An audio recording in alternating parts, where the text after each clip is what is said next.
या चॅनलसाठी आणि पत्रकारांसाठी दिल्लीमध्ये प्रेस कॉन्फरन्स घेतली.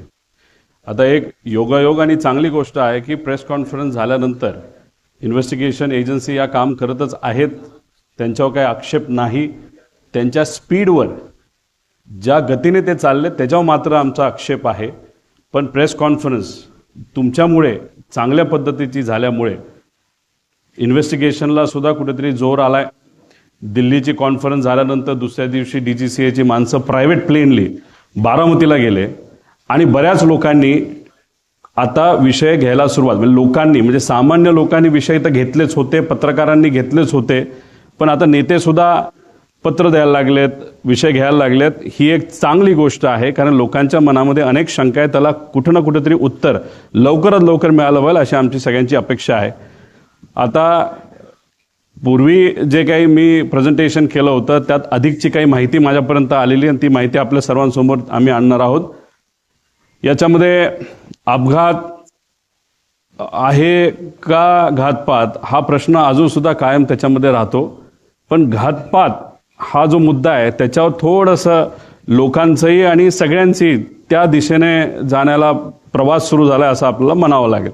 पुढं याच्यामध्ये ह्या सगळ्या गोष्टी म्हणजे आपण मी काय काय मुद्दे घेतले होते. 27 तारखेला जे जे काय घडलं, कुणीतरी भेटायला आलं होतं, कोणाचा तरी फोन आला होता, फाईलचा मुद्दा होता, फाईलच्या मुद्द्याच्या बाबतीत कुठेतरी टी व्हीवर बोलत असताना वेळ थोडा गल्लत झाली कदाचित पत्रकारांची. संध्याकाळी 6:50 ते 7:05 तो फोन फाईलसाठी त्या ठिकाणी आला होता. एवढंच फक्त अपडेट तुम्हाला सर्वांना या ठिकाणी देतो. त्याच्यानंतर VSR कंपनीच्या बाबतीत अनेक त्याच्यामध्ये काही विमाना म्हणजे मेंटेनन्सचा विषय असेल नाही तर इतर काही गोष्टी असतील त्याचे दाखले मी दिले होते. आता सुद्धा बरेच काही तज्ज्ञ त्या विषयाकडे बोलताना, त्या विषयाच्या बाबतीत बोलताना आपण बघू शकतो. सगळ्यात महत्त्वाचं विमानाचे फ्यूल टँक मुळे म्हणजे अधिकचे फ्यूल टँक नाहीतर ते आपण कॅन म्हणतो ते कॅन त्या विमानामध्ये होते, ही जी शंका मी व्यक्त केली होती. आजच काल परवाच एक नवीन व्हिडिओ आलेला आपण सर्वांनी बघितला, त्याच्यामध्ये अधिकचे स्फोट झालेले आहेत आणि त्या बाबतीत सुद्धा मी डिटेलमध्ये पुढे जाऊन आपल्या सर्वांना त्या ठिकाणी सांगतो. आणि ब्लॅक बॉक्सच्या संदर्भात मी एक शंका व्यक्त केली होती की उद्या जाऊन कदाचित हे व्हॉइस रेकॉर्डिंग नाही, हे नाही, ते नाही, असं काही कारणं पुढे येऊ शकतील आणि ते आले तर नक्कीच घातपातकडे आपल्याला कुठेतरी बघता येईल असं मी बोललो होतो. नाही त्या दिशेने आपण बोलू शकतो.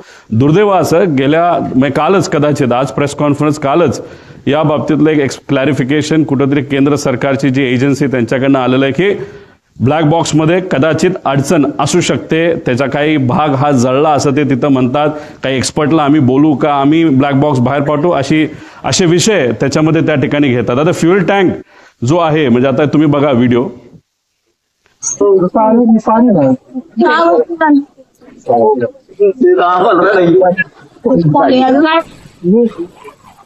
आता हा व्हिडिओ आहे, एकच स्फोट आहे असं नाही, असे बरेच झाले होते. आणि एक तुम्ही समजून घ्या की 2023चं विमान जे पडलं होतं ते मोठं होतं आणि ते पडत असताना रनवेवर पडलं होतं. रनवेवर पडलं म्हणजे रनवेची जी सरफेस आहे ती डांबरी होती नाही तर कडक होती. दादांचं विमान जे पडलं होतं तसं कडक सरफेसवर म्हणजे ते रनवेवर पडलं नव्हतं, ते साईडला पडलं होतं. त्यामुळे बॉल तुम्ही घेतला तर बॉल जर समजा फरशीवर टाकला तर बाउंड जास्त होतो आणि तो समजा मातीत टाकला तर कमी होतो. त्यामुळे तो जो इम्पॅक्ट आहे ॲज कम्पेअर्ड त्याची वेलॉसिटी आणि सगळ्या गोष्टी बघितलं तर जिथं दादांचं विमान पडलं तिथं ते कमी व्हायला पाहिजे होतं. पण स्फोट का झाला त्याचं मुख्य कारण जी शंका आम्ही घेतली होती ती नक्कीच कुठं ना कुठंतरी खरी ठरत आहे की नक्कीच त्या विमानामध्ये फ्यूल टँक अधिकचे होते. आणि फ्यूल टँक कुठं असतं की जिथं टॉयलेट असतं म्हणजे जो विमानाचा शेवटचा भाग असतो तिथं ते ठेवण्याची जागा असती आणि त्याच्या मागच्याच बाजूला तिथं ब्लॅक बॉक्स असतो. म्हणजे हे जे म्हणतात की जळलंय नाही तर तिथपर्यंत आग गेली होती आणि त्याच्या पुढच्याच बाजूला म्हणजे पहिले कॅन पेटले आणि नंतर विमानाचे पंखातलं पेट्रोल पेटलं असं आपल्याला म्हणता येईल. आता हे सगळे डिटेल्स आहेत, 7 वगैरे सगळं, त्याच्यामध्ये पेट्रोल किती लागणार आहे 250 लिटर 400 लिटर ह्याचं ॲव्हरेज आम्ही काढलेलं आहे. हे सगळे गणित त्याच्यामध्ये आहेत. त्याच्यामध्ये आपण जर बघितलं तर मुंबईवरनं हे विमान जात असताना फुल टँक हे भरले होते. म्हणजे ते पूर्ण विमानचे जे पंखे असतात त्या पंख्यामध्ये जो टँक असतो तो फुल भरला होता. अरे फुल कशाला भरायचं, तुम्ही इथून उडत असताना तुम्ही जर उद्या जाऊन म्हणजे लगेचच बारामतीला जाऊन हैदराबादला तुम्ही गेला असता तर हैदराबादला जाऊन तुम्ही तिथं फ्यूल भरू शकला असता. काही लोक म्हणतील अरे बाबा महाराष्ट्राचं स्वस्त आहे, तसं सुरतचं जास्त स्वस्त आहे. पण मग आता 3-3.5 हजार लिटर जर त्याच्यामध्ये फ्यूल बसत असेल तर त्याला 10 रुपयाचा फरक काढला तर 30-35 हजाराचा फरक पडतो, मोठा फरक होत नाही. त्यामुळे एवढं फ्यूल पंखात पण आणि आत पण असं आमचं मत आहे की हे एवढं घेऊन बारामतीच्या दिशेने जाण्याचं कारण काय. आणि जे मी पायलटच्या बाबतीत बोललो होतो की मुद्दामूनच कदाचित त्याचा वापर करून पायलटचा वापर करून हा घातपात झाला असावा आणि त्या घातपातामध्ये फ्यूल जास्त असलं की मोठा स्फोट होईल हे कुठेतरी शंका लोकांच्या मनामध्ये आमच्या मनामध्ये ती कुठेतरी खरी ठरताना आपण सर्वजण बघू शकतो. हा तसा या ईमेल प्रमाणे फ्लाईट प्लॅन आहे. पण आम्हाला जे कळालंय तसा ऑफिशियली त्यांनी DGCA सांगितलं नव्हतं त्यांचा फ्लाईट प्लॅन काय. कारण त्याच्यामध्ये विषय एवढाच आहे की ते परत पुण्याला तर ते लँड करू शकत नाही, का पर्यायी एअरपोर्ट द्यावं लागतं. ते पुणे देऊ शकत नाही कारण का तिथं डिफेन्सचं फ्लाईंग सकाळी होतं. त्यानंतर मग त्याला सोलापूर देता येत नाही, त्यात सुद्धा अडचण आहे. त्याला जर दुसरं कुठलं तरी द्यायचं असेल तर ते फक्त चिपी एअरपोर्ट देऊ शकतात, पण ते पण नाही कारण त्यावेळेस तिथं धुक्का असू शकतं. पण असेल तर कुठलं तर मुंबईच असेल.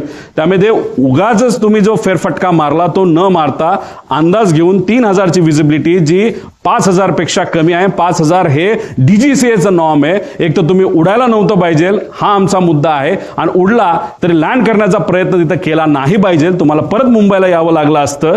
आणि पण फ्यूल भरलं होतं, आत अधिकचे टँक होते असं आमचं मत आहे.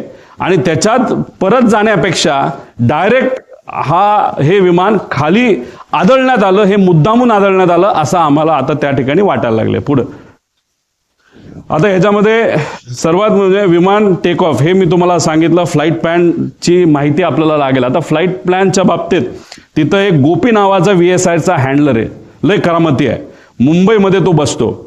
आता हे काय करतात, फ्लाईट प्लॅन हे मॅन्युप्युलेट करू शकतात. हा जो इन्व्हेस्टिगेशनला उशीर चाललाय ना त्याचा पुढे जाऊन मी पुरावे देणार आहे ना, त्याच्या शेवटच्या बाजूला तर खूप वेगळे पुरावे त्याच्यामध्ये आहे. तर त्याच्यामध्ये मुद्दामून कागदपत्र बनवण्याचं काम हे VSR कडनं सुरू आहे असं आमचं तिथं मत आहे. आणि याच्यामध्ये जर तुम्हाला डॉक्युमेंटेशन बघायचं असेल इन्व्हेस्टिगेशन एजन्सीला सांगायचे ईमेलचे पुरावे तिथं बघितले पाहिजे. कारण हेड ऑफिस दिल्लीला आहे, दिल्लीवरनं फ्लाईट प्लॅन हा खाली या गोपीकडे आला असावा, गोपीला ते प्रिंट केला असावा, त्याच्यावर सह्या घेतल्या असाव्या. त्यामुळे फ्लाईट प्लॅन आणि हे सगळे डॉक्युमेंट आहेत हे कागदी डॉक्युमेंट न घेता CCTVच्या खाली केलेले त्या तारखेचा CCTV असणारे, नाही तर ईमेलचं प्रूफ त्याच्यामध्ये बघा. हे जे कागदपत्र आता ते सगळे मॅन्युप्युलेट करतील एका खोलीमध्ये बसून, कृपा करून कागदाला कागद जोडण्याचा प्रयत्न त्या ठिकाणी फक्त करण्यासाठी करू नका. डिजिटल प्रूफ आम्हाला पाहिजे, ही मागणी आमच्या महाराष्ट्रातल्या लोकांची आहे. पुढं आता ब्लॅक बॉक्स पुढं जळतो का. आता ह्याच्यामध्ये काय सांगितलंय की ब्लॅक बॉक्स जळला, त्यातली माहिती नाही मिळाली, बरंच काय आहे. आता हे काल परवा तुम्ही बघितलं असेल, सगळ्या तज्ज्ञांनी सांगितलंय की 1100 डिग्री सेल्सिअसला 1 तास जर हा आगीत पडला असेल, ते सुद्धा 1100 डिग्री सेल्सिअसला, तरच कुठं ना कुठं तरी हा ब्लॅक बॉक्सला फटका बसू शकतो. याच्यामध्ये 2 भाग असतात. एक व्हॉइस मागे घ्या, व्हॉइस रेकॉर्डिंग असतं ज्याला CVR म्हणतात, आणि FDR असतं. FDR म्हणजे जे आम्ही म्हणतोय त्याला काही गोष्टी बंद केल्या, मग त्याचं जे हाईट असेल, स्पीड असेल, ह्याचा सगळा डेटा असतो तो त्याच्यामध्ये FDR मध्ये असतो. आता प्रेशर जर 6000 मीटर खोलीपर्यंत जे प्रेशर असतं पाण्याचं, त्या प्रेशरला हा ब्लॅक बॉक्स टिकू शकतो, 1 महिना टिकू शकतो. हे प्रेशर अतिरिक्त सांगितलंय 6000. म्हणजे समुद्रात वेगळं असतं, मग कितीतरी हजार हत्ती त्याच्यावर उभे केले, एवढं प्रेशर त्याच्यामध्ये असतं. आणि आगीच्या बाबतीत मी सांगितलंय. आता आगीच्या बाबतीत लोक म्हणतील रे असं नाही, तिथं खूप मोठा ब्लास्ट झाला. एक तुम्ही समजून घ्या, तिथं बरेचसे कागद हे न जळलेले तुम्हाला दिसले. त्याचं कारण असं, तो भपका जो स्फोटचा असतो तो काही सेकंदासाठी असतो आणि तो नंतर विझून जातो. त्यामुळे कागद सुद्धा जळलेला नाही. त्याची सेम थिअरी या बाबतीत आहे. तो भपका अंदाजे 1001 डिग्री सेल्सिअसच्या आसपास नाही तर त्याच्यापेक्षा खाली असू शकतो असं आमचं त्याच्यामध्ये मत आहे. पुढं आता ह्याच्यामध्ये हा जो भाग आहे, हा विमानाची बॉडी काय असते, ॲल्युमिनियम अलॉय असते. त्याचं मेल्टिंग पॉईंट किती आहे, 635 डिग्री सेल्सिअसचं मेल्टिंग पॉईंट आहे. म्हणजे ॲल्युमिनियम बॉडी, विमानाची जी बॉडी आहे ती 650 डिग्री सेल्सिअसला ती वितळून जाते. हे तुम्ही सगळ्यांनी तिथं नोट केलं पाहिजे. त्याच्यानंतर टायटॅनियम, स्टेनलेस स्टील याचे हे बनलेलं असतं. हा बाहेरचा भाग आहे, हा टायटॅनियम आहे. हा किती डिग्रीला मेल्ट होतो? 1670 डिग्रीला मेल्ट होतो. त्यानंतर हे थर्मल इन्सुलेशन आहे आणि हा जो भाग आहे हा ॲल्युमिनियमचा आहे. म्हणजे विमानाची बॉडी ज्याची बनली आहे तो भाग आत असतो आणि त्याच्या आत हा ब्लॅक बॉक्स असतो. त्यामुळे हे जे काय सांगतात ना की हे घडलं असेल ते घडलं असेल आणि ते जळलं ती माहिती, हे मॅनिप्युलेशन आहे असं आमचं ठाम त्याच्यामध्ये त्या ठिकाणी मत आहे. पुढं आता हे कुठं होता ब्लॅक बॉक्स? हा इथं होता. आता या ब्लॅक बॉक्स म्हणजे विमानाच्या त्या बाजूला हा ब्लॅक बॉक्स जर इथं होता तर बॉडी कुठं जळली आहे? इथं केबल सुद्धा आहेत, पुढे केबल पण आहेत, त्या सगळ्या कॉपरच्या केबल आहेत. कॉपरचा मेल्टिंग पॉईंट अजून कमी असतो, त्या सुद्धा तिथं मेल्ट झालेला नाहीत. म्हणजे उगाचच कालचं आज आमचं प्रेझेंटेशन आहे म्हणून काहीतरी द्यायचं, म्हणून काहीतरी माहिती काल दिली असं आमचं त्याच्यामध्ये मत आहे. पुढं हे सगळे उदाहरणं आहेत. ह्याच्यामध्ये हे कुठलं तरी एमिरेट्सचं दिसतंय, एअर इंडिया दिसतंय, हे बँकॉकचं दिसतंय. ह्याच्यामध्ये सगळ्यात मध्ये सेम इंटेन्सिटी, सेम आग, सेम टेम्परेचर सगळं असताना ब्लॅक बॉक्स पूर्णपणे त्याच्यामध्ये मिळालेला आहे. पुढं आता बघा इथं केबल आहे, केबल सगळ्या तुम्हाला दिसतील. अजून तुम्ही व्हिडिओ बघितला तर केबल तशाच्या तशा तुम्हाला दिसतील. हे सगळं आहे. ब्लॅक बॉक्स कुठं असेल? अजितदादांचा विमानाचा, आणि इथं सगळ्या केबल आहेत. आणि त्याच्या पुढच्या भागाला इथं काय ठेवलं असेल तर 2 कॅन ठेवले असतील असं आमचं मत आहे. ते शोधण्याची जरूरत आहे. 90 कोटी रुपये खर्च करून युनियन मिनिस्टर राम मोहन नायडू साहेबांनी काही महिन्यांपूर्वी एक लॅब इनॉग्रेट केली. आता एवढी हाय फंडू लॅब तुमच्याकडे असेल तर तुम्हाला बाहेर पाठवण्याचं काय कारण? बरं ठीक आहे, तुम्ही बाहेर पाठवत नाही तर ते या लॅबमध्ये इथंच भारतामध्ये बसून तुम्हाला माहिती काढता येत नाही का? ठीक आहे, टेक्निकल एजन्सीची मदत घ्या असं आम्ही सांगितलं होतं. तुम्ही सुद्धा आता म्हणताय की नाही आता आम्ही टेक्निकल एजन्सी फक्त टेक्निकल गोष्टीसाठी बाहेरच्या एजन्सीची मदत घेऊ, ते सुद्धा कॅनडाचं. त्या कंपनीचं नाव मी पुढे सांगतो. पुढं आता ह्याच्यामध्ये अजून एक माहिती आहे. इन्शुरन्स हा विमानाची किंमत किती आज? ते विमान जे होतं, जे आज असतं, तर त्याची ऍक्च्युअल किंमत 35 कोटीला ते घेतलं होतं. पण ज्या पद्धतीचं त्याचं इंजिनची क्वालिटी आणि काही आकडे आणि पॅरामीटर्स बघितले, ते आज 10 ते 15 कोटीला जास्तीत जास्त विकू शकले असते. इतकी वाईट परिस्थिती त्याची आहे. आणि ज्या लोकांनी ते विमान चालवलंय पूर्वी आणि आज ते कंपनी बरोबर नाही, या लोकांनीच आम्हाला सांगितलं की 10 कोटीत दिलं कुणी जर असतं आत्ता तरी न घेणं हे जास्तच योग्य ठरलं असतं. आता 10-12 कोटीच्या किमतीचं जे विमान होतं त्याची आजची इन्शुरन्सची व्हॅल्यू किती होती? तर 55 कोटी रुपये होती. त्यानंतर लायबिलिटी इन्शुरन्स किती होता? 210 कोटी. म्हणजे आत बसणारी लोक, त्याच्यानंतर घरावर कोणाच्या पडलं तर, जर कुठल्या व्यक्तीवर पडलं, जनावरांवर पडलं तर 210 कोटी रुपये त्याची टोटल लायबिलिटी व्हॅल्यू होती. आता ह्याच्यामध्ये पायलट सुद्धा आले, याच्यामध्ये 5च्या 5 जण आली. मग तो जो मेन पायलट होता त्याला किती रुपये मिळणार या 210 पैकी? हा सगळ्यात मोठा प्रश्न आहे. आणि ही गोष्ट त्या पायलटला माहीत होती का? खरंच इन्शुरन्स मिळणार होता का? या बाबतीत स्पष्टीकरण होणं महत्वाचं आहे. पुढे आता ह्याच्यामध्ये अकाउंटेबल मॅनेजर कोण आहे कोणाच माहित नाही. डीजीसीएला सुद्धा माहित नाही. त्यांच्या वेबसाईटवर सुद्धा यांचं नाव काढून टाकलंय. Chief of flight safety, director of training. या अकाउंटेबल मॅनेजरचं इंटरव्ह्यू हा डीजीसीए घेतं आणि डीजीसीए इंटरव्ह्यू घेतल्यानंतर त्यांनी अप्रूव्ह केल्यानंतर हा फ्लाईट मॅनेजर आपल्याला त्या ठिकाणी मिळतो. म्हणजे हा जो अकाउंटेबल मॅनेजर, जसं महाराष्ट्र सरकारचं माझ्या अंदाजाने कोणतरी एक आहे, त्याचं नाव शर्मा का असं काहीतरी नाव आहे, ते आपले सेफ्टी ऑफिसर आहेत. त्यांचा इंटरव्ह्यू डीजीसीएला घेतला, मग त्यांना तिथं हे केलं. तर ही माणसं कुठे आहेत? यांचा इंटरव्ह्यू तुम्ही केलाय का? यांचं इन्व्हेस्टिगेशन तुम्ही केलंय का? कारण का अकाउंटेबल मॅनेजर हा रिस्पॉन्सिबल असतो.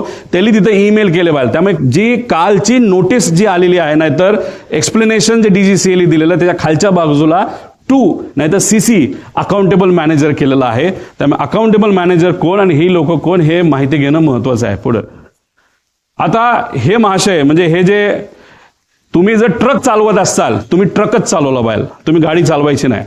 तुम्ही जर गाडी चालवत असाल तर ट्रकचं लायसन्स तुम्हाला मिळत नाही, त्याला वेगळं घ्यावं लागतं. तुम्ही ट्रक चालवत असताल आणि जेसीबी चालवायला गेला, नाही तर पोखलान चालवायला गेला, जी मोठी मशीन, तुम्हाला अलाउड नाही. तसंच लेअर जेटचं तुम्ही विमान चालवत असाल तर तुम्हाला दुसरं विमान लेगेसी सारखं वापरता येत नाही. आता इथं जो फोटो बघितले हे आहेत मिस्टर कपूर.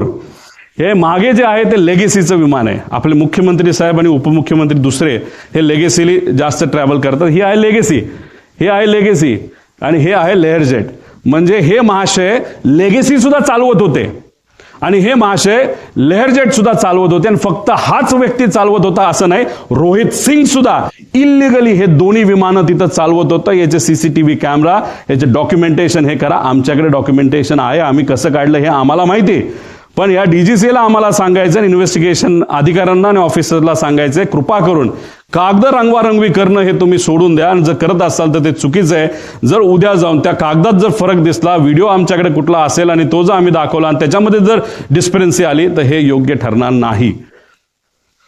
त्यामुळे इथं एक खूप मोठी इलिगॅलिटी आहे. त्यानंतर तुम्ही दारू पिलाय का नाही तर हे BA करावं लागतं. हे अशा पद्धतीचं मशीन असतं. पण अनफॉर्च्युनेट हे जे मशीन आहे हे आहेत एक यंग पायलट आहे, यांचा व्हिडिओ आम्ही आमच्या लेवलनी त्या ठिकाणी काढला. हे असं फुंकावं लागतं, असा व्हिडिओ काढावा लागतो की बाबा फुंकतोय आणि दाखवावं लागतं 0% दारू आहे. तसंच हे राईटचे महाशय आहेत, हे वेगळेच आहेत. ह्याचं नाव काय, ह्याचं नाव कोणतरी फॉरेनर आहे, तो पुढे असेल कदाचित. तर हे असा व्हिडिओ काढावा लागतो. आता रोहित सिंग जो मालक होता VSRचा आणि आपला हा जो कपूर आहे, याचे असे व्हिडिओ आम्हाला आजच्याच त्या ठिकाणी लागणार नाही. तर तुम्ही इन्व्हेस्टिगेशन मध्ये आम्हाला तिथं दाखवा. पण हे जे मशीन आहे, या मशीनचा एक खूप मोठा फ्लॉ आहे आणि हे फक्त VSR कडे, हे एअरपोर्ट अथॉरिटीकडे नाहीये. VSR कडे असणारे हे जे मशीन आहे याच्यामध्ये तारखा या बदलल्या जाऊ शकतात. हा फ्लॉ या मशीनचा. म्हणून म्हणतो इन्व्हेस्टिगेशन जेवढं पुढे जाईल तेवढं मॅन्युप्युलेशन हे मोठ्या प्रमाणात त्या ठिकाणी होणार आहे. आता याच्यामध्ये 2023 मधील अपघात प्रकरण आम्हाला जे कळलंय, त्याचा जो कॅप्टन होता ना, चालवणारा सुनील कंजर जो आहे, त्याचं नाव कदाचित प्लस मायनस असेल, जसा कपूर दोनदा त्याला स्थगिती मिळाली होती, त्याचं लायसन्स कॅन्सल झालं होतं दारू पिला म्हणून, तेव्हा हे 2023चं VSRचं मुंबईमध्ये जो ऍक्सिडेंट झाला त्याचा जो सुनील कंजीर नावाचा जो व्यक्ती आहे, तर त्याचा सुद्धा त्या ठिकाणी दारूच्यामुळे ते दोनदा त्याचं लायसन्स कॅन्सल झाला तो, असं आम्हाला कळतं. म्हणजे जे जे कमर्शियल फ्लाय करतात, मोठी मोठी विमानं, एमिरेट्स, एअर इंडिया वगैरे, तिथं ज्यांना नोकऱ्या मिळत नाहीत ते सगळे, आणि काही चांगले पण लोक आहेत, खराब नाही, पण काय असे मोठे मोठे लोक सगळे इथं काम करतात. पुढं हे सगळे डॉक्युमेंट्स आम्हाला तिथं लागणार आहेत. आता हा कार्लोस नावाचा जो माणूस आहे गृहस्थ, हा व्हेनेझुएलाचा आहे, इंटरनॅशनल त्याचं लायसन्स आहे. पण हा भारतामध्ये कसं तो त्याला VSRच्या माध्यमातून इथं उडवलं जातं, तर हा येतो एंटर करताना ॲज अ पॅसेंजर, आणि पॅसेंजर म्हणून आत आल्यानंतर विमानात बसल्यानंतर तो कॉकपिटमध्ये जायचा आणि कॉकपिटमध्ये जाऊन त्या ठिकाणी विमान उडवायचा. आता ह्याच्यामध्ये हे बघा, captain, crew details, captain Venezuela हा पूर्वीचा त्याच्यामध्ये डेटा आहे. पण हा त्या पद्धतीने काय गोष्टी, त्याचं सगळं जे लायसन्स आहे ते अमेरिकन फॉरेनचं लायसन्स असतं ते रिजेक्टेड आहे. आता उदयपूरमध्ये एक बिझनेसमन आहे, त्या बिझनेसमनला मी या व्हिडिओच्या माध्यमातून विनंती करतो, या माणसापासून तुम्ही जपून राहा. हे VSRचं आहे, ते बीचक्राफ्ट 350चं विमान आहे उदयपूरचं, हा माणूस चालवतो. पण जाताना आत तो पॅसेंजर म्हणून जातो आणि तिथं बसून मग तो विमान चालवतो. मला सांगायचं काय, VSR मध्ये चुका किती आहेत आणि त्या चुका कशा लपवल्या जातात आणि कोण लपवलं जातं, मी पुढे जाऊन तुम्हाला सांगतो. पुढे आणि हे वेदर रिपोर्ट वगैरे हे सगळे डेटा आम्ही मागितलेला आहे, मागणार आहोत, पत्र देणार आहोत. पुढे आता पायगड्या, VSR साठी DGCA कडून काय पायगड्या घातल्या जातात का, पुढे घ्या. आता हा रिपोर्ट आहे, तुम्ही इथं बघताय, लेअरजेट 45. आता मला तुम्ही सांगा, तुम्ही जर टेक्निकल इन्व्हेस्टिगेशन एजन्सी असाल तर तुम्ही टेक्निकली बोललो पाहिजे ना, कॅमेराचं काय आहे, त्याचं पिक्सल किती आहे, डिटेलमध्ये बोललो पाहिजे. पिक्सल, कॅननचा कॅमेरा आहे तर कॅनन 1 आहे का 2 आहे का, नाहीतर मोबाईल जो वापरला, जो तिथं मर्डर सीनवर मोबाईल जो सापडला तो iPhone 17 आहे का 16 आहे का 15, हे तुम्हाला सांगावं लागेल. पण बघा, टेक्निकल इन्व्हेस्टिगेशन एजन्सी जी काम करते, का आम्ही ऑब्जेक्शन घेतो या एजन्सीवर आणि DGCAच्या आत्ताच्या लोकांवर, सगळ्याच नाही पण काही लोकांवर. इथं लिहिलंय लेअरजेट 45 एअरक्राफ्ट. हे लेअरजेट 45 एअरक्राफ्टच नाहीये, हे लेअरजेट 45 कुठे रे XR हे विमान आहे. हे आहे लेअरजेट 45 जे अजून सुद्धा उडते. हे 1 स्टेप पूर्वीच आहे आणि हे विमान आहे अजितदादांचं, हे आहे XR. हे अमेरिकेतून बाय केलं होतं. पुढे मी तुम्हाला डिटेल्स देतो. म्हणजे हे एजन्सी, कालचा रिपोर्ट तुम्ही वाचून बघा DGCAचा, त्याच्यामध्ये सुद्धा त्यांनी लेअरजेट 45 दिलंय. फक्त आम्ही म्हणतोय XR आहे आणि ते खरंच XR आहे. हे वेबसाईट ही त्या VSRची वेबसाईट आहे आणि अमेरिकेवरून ते विमान घेतलं, त्याचे डिटेल्स पुढे जाऊन बघितले, ते सुद्धा XR आहेत. म्हणजे तुम्ही टेक्निकल एजन्सी असताना तुम्ही टेक्निकल इन्व्हेस्टिगेशन करत असताना तुम्ही जर मॉडेलच चुकवत असाल तर तुमच्यावर आम्ही विश्वास कसा ठेवायचा? मोठ्या नेत्यांनी सांगितलंय की रोहित पवार असं ऑब्जेक्शन घेत नाही. काल कुठला तरी इथला एक मुंबई पुरता मोठा नेता का छोटा नेता त्यांनी सांगितलं की का ऑब्जेक्शन घेत, याच्यासाठी आम्ही ऑब्जेक्शन घेतोय. तुम्ही याच्यामध्येच जर मॉडेलच चुकवत असाल तर पुढे इन्व्हेस्टिगेशन तुम्ही कशी करणार आहात असा प्रश्न आहे पुढे. हा बघा, आता दुसरं केंद्रीय विमान DGCA, आता सर्टिफिकेट ऑफ रजिस्ट्रेशन आणि ह्याच्यामध्ये सर्टिफिकेट ऑफ हे विमानाचं काय म्हणतात त्याला, एअरवर्दीनेस, हे दोन आहेत. आता एअरवर्दीनेस सर्टिफिकेट ऑफ एअरवर्दीनेस कधी आलंय 21ला आणि विमान रजिस्टर कधी झालंय 22ला.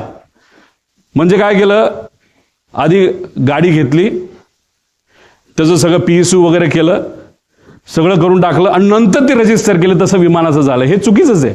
हे PIB रिपोर्ट आहे 28/1चा. याच्यामध्ये जर तुम्ही certificate of registration, certificate of airworthiness याच्यामध्ये जो फरक येतोय तो 1 वर्ष आधीचा आहे, हेच तुम्ही चुकला आहात. आधी रजिस्ट्रेशन तुम्हाला करावं लागतं आणि मग तुम्हाला एअरवर्दीनेस घ्यावं लागतं. इथं जर रिपोर्टमध्ये तुम्ही चुकवत असाल म्हणजे कुठंतरी रिपोर्ट मॅन्युपुलेट केले जातात का, रिपोर्टमध्ये हेराफेरी होती का, असा आमचा साहजिकच प्रश्न राहणार ना. हे तुमच्याच रिपोर्टवरनं आम्ही सांगितलं ऍक्सिडेंट नंतरच्या. आणि ह्याच्यामध्ये तुम्ही जर म्हणत असाल नाही आमच्याकडनं चुकलं, काढलं ना आम्ही, आमचे पण काही कॉन्टॅक्ट आहेत का नाही, हे आहेत ना सर्टिफिकेट, हे दोन्ही सर्टिफिकेट आम्ही इथं लावलेले आहेत, त्याच्यावरनं तुम्ही बघा. म्हणजे एजन्सी DGCA म्हणते तारखा चुकवते, आम्ही पुरावे देतो की तारखा चुकल्यात, ह्याच्यावरनच आम्हाला कुठेतरी या इन्व्हेस्टिगेशनवर डाऊट आहे पुढं. आता ह्याच्यामध्ये हे विमान, कुठलंही विमान घेतलं गेल्यानंतर त्याला 5,000 तास असं काहीतरी दिलं जातं. त्याचं तास किती होते या विमानाचे? 5,000. अजित काका जेव्हा विमानामध्ये बसले होते त्याला किती तास झाले होते? तर ते 5,915. किती तास बाकी होते? त्या कंपनीच्या म्हणण्यानुसार फक्त 85 तास. अहो आम्ही सुद्धा जेव्हा उडतो ना, आम्ही बघतो 400 तास बाकी आहेत का 500 तास बाकी आहे, हे आम्ही सिव्हिलियन म्हणून बघतो. मग अजितदादा तर Z+ सिक्युरिटीचा माणूस होता, त्यांच्या विमानामध्ये जेव्हा ही घटना घडली तर आपण जर बघितलं तर ही 14/9चा हा विषय आहे. तर हा जो रिपोर्ट आलाय तर त्याच्यामध्ये 4,915 म्हणजे 85 तास फक्त बाकी होते. आणि ह्याच्यात आमचा क्लेम आहे, आणि मी जी हनीवेल नावाची कंपनी जी हे इंजिन बनवलं त्या कंपनीच्या मॅनेजरला जर मराठी कळत असेल ना तर ट्रान्सलेट तुम्ही करा की खरी माहिती ही DGCAला तुम्हाला ईमेलच्या माध्यमातून द्यावी लागेल. आम्ही प्रयत्न केला पण ते आम्हाला देत नाही. आमचा अंदाज आहे हे मशीन 5,000 त्याचं वय होतं तर हे मशीन 8,000 पर्यंत उडलेलं आहे. म्हणजे दादांकडे मशीन देत असताना तसंही त्या मशीनमध्ये काहीच राहिलं नव्हतं आणि त्याची किंमतही खराब झाली होती. आणि मग मुद्दामूनच ह्याच्यामध्ये मशीन सुद्धा देताना खराब क्वालिटीचंच दिलं, नुकसान होताना कमी व्हावं. आणि हा अपघात का घात हा प्रश्न तर त्याच्यामध्ये राहतो. पण हे मेंटेनन्स सगळे बघितल्यानंतर दादांना जे मशीन दिलं Z सिक्युरिटीने असताना सुद्धा VIP ट्रॅव्हल होतोय ह्या VSR कंपनीला माहिती असताना, ॲरो या कंपनीला माहित असताना सुद्धा मशीन हे संपलेलं होतं. आणि तेच मशीन म्हणजे इंजिन त्या विमानाला होतं आणि तेच मशीन विमान हे अजितदादांसाठी त्या ठिकाणी सेवेसाठी दिलं. म्हणजे हे आश्चर्याची गोष्ट आहे. इतकं जर कुणी दुर्लक्ष करत असेल एवढ्या मोठ्या VIPला तर कदाचित हा VIP फक्त लोकांसाठीच VIP मोठा नेता होता, मग बाकीच्यांना या नेत्याची काहीच किंमत नाही असं आपण म्हणायचं का, असा प्रश्न आम्हा सगळ्यांना निर्माण होतो. पुढं आता बघा, विमानाला कलर करायचा असेल तर तो घरी करता येत नाही, तुमच्या गॅरेजमध्ये करता येत नाही, त्याला त्याच कंपनीकडे पाठवावं लागतं. त्याला 3-4 कोटीचा खर्च आहे. काही दिवसांपूर्वी एक व्हिडिओ आहे एमिरेट्सचा, तो रंगवायला एका एमिरेट्सच्या मोठ्या विमानाला रंगवायला 50 कोटी रुपये लागले फक्त रंगवायला. आता या महाशयाली घरीच पेंटिंग केलं. आता ह्याचं कारण बघा, हा जळल्यानंतर एक नंबर इथं तुम्हाला दिसतोय, हा आधी दिसत नव्हता, जळल्यानंतर तो दिसायला लागला. तो नंबर काय आहे? N80PQ. मग आम्ही आमच्या अमेरिकाच्या कॉन्टॅक्टचा वापर केला. तिथं जे कुठले आमच्या ओळखीचे कॅनडाचे लोक आहेत त्यांच्याकडे आम्ही बघितल्यानंतर हे काय आहे N80PQ, हे आहे US रजिस्ट्रेशन. हे आहेत त्यांची वेगवेगळे मालक, 5 मालक झालीत. त्याच्यामध्ये काय फायनान्स कंपन्यात काय आहेत, म्हणजे एखादी मारुतीची गाडी नाही तर कुठलीही गाडी घेत असताना आपण बघतो फर्स्ट ओनर आहे का सेकंड ओनर आहे. इथं 4-5 ओनर होते, म्हणजे एवढं जुनं मशीन, ह्याची किंमत 15 कोटीच्या पुढं त्या ठिकाणी नाही आहे. तर ही माहिती घेतल्यानंतर हे अमेरिकेवरनं विमान आणलं होतं पुढं. आता हे बघा, कुठलंही विमान हे जेव्हा तुम्ही भारताच्या बाहेरून आणता, ही एक लिस्ट असते, त्याला आपण म्हणतो STC, सप्लिमेंटेड टाईप सर्टिफिकेट. याच्यामध्ये मी मार्क केलेत, हे लेअर जेटचे आहेत. पण याचा सखोल STCचा आम्ही अभ्यास केल्यानंतर एक मी फार जबाबदारीने हे स्टेटमेंट करतोय, लेअर जेट हे विमान भारतामध्ये रजिस्टरच होऊ शकत नाही. हे स्ट्रेट फॉरवर्डली तुम्हाला सांगतो, हे इल्लिगली रजिस्टर झालेत DGCAच्या काही अधिकाऱ्यांचा उपयोग करून, नाही तर वापर करून, नाही तर ज्या गोष्टी ज्या द्यायच्या होत्या त्या देऊन. आणि स्वस्तातलं विमान हे VIP साठी मुद्दामून वापरलं गेलं का? त्यामुळे VSR कंपनी का बंद झाली पाहिजे? ह्यात इन्व्हेस्टिगेशन करत असताना फक्त त्या DGCAच्याच लोकांना घेऊन का नाही केलं पाहिजे? भारताच्या बाहेरची का चांगली इन्व्हेस्टिगेशन एजन्सी आणली पाहिजे? ह्या सगळ्या गोष्टी, म्हणजे इथं तसं बघितलं तर कमिटी बघितली तर सगळेच चुकीचे असं मी म्हणणार नाही, पण चोरालाच पोलिसाचं काम दिलं असं म्हणायला काही हरकत नाही. अशी आजची परिस्थिती आहे. पुढं आता ह्याच्यामध्ये CVR फार चर्चेत आहे. CVR हे आहे ज्या दादांचं ऍक्सिडेंट झालेलं विमान. इथं तुम्ही बघितलं तर तो CVR जो त्याच्यामध्ये बसवलेला आहे, अमेरिकेचं हे मशीन आहे, त्या CVR मध्ये किती मिनिटं रजिस्टर होऊ शकतात आवाज? फक्त 30 मिनिटं. आणि DGCAचं सिव्हिल एव्हिएशन रिक्वायरमेंट काय म्हणतात? 2 तास. जर मशीनमध्ये विमानात 30 मिनिटं होतं आणि DGCAचं रूल बुक म्हणतं 2 तास, मग हे विमान कसं रजिस्टर भारतामध्ये झालं असा आमचा प्रश्न आहे. साहजिकच आहे. काही लोक म्हणतील 30 मिनिटं, आता आपल्याला गोंधळ करता येईल. अजिबात नाही. ऍक्सिडेंट झाल्यापासून 30 मिनिटं, तो एक फायदा आपल्याला आहे. म्हणजे शेवट 30 मिनिटामध्ये काय झालं हे आपल्याला बघता येईल. आणि खास करून शेवटच्या 1.5 मिनिटामध्ये काय झालं हे सगळ्यात जास्त महत्वाची गोष्ट आहे. त्यामुळे हे 30 मिनिटाची लाईफ असताना 2 तास गव्हर्नमेंटचं नॉर्म असताना हे रजिस्टर कसं झालं असा आमचा प्रश्न आहे. पुढे आता हे FDR ब्लॅक बॉक्समध्ये हे FDR असतो. आणि मी कृपा करून एक समजा CVR आणि FDR मध्ये कुणी हस्तक्षेप करू शकत नाही. आणि FDR म्हणजे मेकॅनिकल जी मुवमेंट असतात, ती जी कंपनी तुम्ही काल बघितलं असेल त्यांनी एक नाव दिलेलं आहे, ती ही कंपनी L3 टेक्नॉलॉजीज ही आहे कॅनडाची. आता आम्ही कॅनडाचा कॉन्टॅक्ट तिथं वापरून आम्ही थोडंसं रिसर्च करून कॅनडा या त्या देशातून आम्ही हे सर्टिफिकेट आणलेलं आहे. या सर्टिफिकेटमध्ये हे जो FDR आहे ते FDR बद्दल त्याचा महत्व आहे आणि ती कंपनी कुठली हे मी तुम्हाला दिलेलं आहे. म्हणजे डॉक्युमेंट्स जसे DGCAकडे आहेत तसं आपण प्रेमाने आणि आपला माणूस जवळचा गेला या दृष्टिकोनातून जर धडपड केली तर आपल्याला बरीच माहिती मिळते. आणि शुभचिंतक खूप आहेत, कारण का दादा एक फार मोठा नेता होता, त्यामुळे माहिती ही बऱ्यापैकी आता आमच्याकडे यायला लागलेली आहे. त्यामुळे विनंती या एजन्सीला आहे की तुम्ही सुद्धा चांगल्या पद्धतीचं इन्व्हेस्टिगेशन करावं. त्यामुळे ही L3 टेक्नॉलॉजीज नावाची कंपनी आहे. पण आमचं मत आहे की लेअर जेट हे रजिस्टर करू शकत नाही, बेकायदेशीरपणे हे रजिस्टर झालंय. पुढं आता ह्याच्यामध्ये सप्लिमेंटल टाईप जे हे आहे सर्टिफिकेट, आता ह्यात रिव्हॅलिडेशन वगैरे जे आहे, FFA STC for Indian operations, VSR आणि DGCA हे सगळ्या गोष्टी आता ह्याच्यामध्ये सांगितलं की DGCA आणि VSR मध्ये फार जवळचे संबंध होते. ते संबंध कसे होते हे मी पुढे सांगतो. पुढे आता याच्यामध्ये आपण बघितलं की ह्यात ऑर्डर काढली, ही इन्व्हेस्टिगेशनची ऑर्डर आहे. आता ही कधीची आहे? तारीख आहे 2/2, म्हणजे अपघात झाल्यानंतर 4 दिवसाले. का मोठा नेता नव्हता का? त्याच दिवशी काढायला काय झालं होतं का दुसऱ्या दिवशी?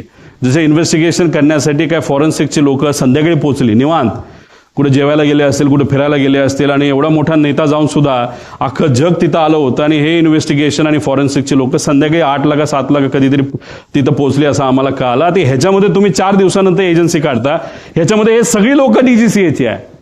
मग DGCA कसं चुकलं हे आम्ही सांगत असताना तुम्ही जर DGCAच्याच लोकांना त्याच्यामध्ये घेतलं असेल तर मग ह्याला आम्ही काय म्हणणार? आणि त्याच्यात हे अपूर्वा म्हणून ज्या आहेत, अपूर्वा अग्रवाल, ह्या जेट एअरवेजमध्ये काम करत होत्या.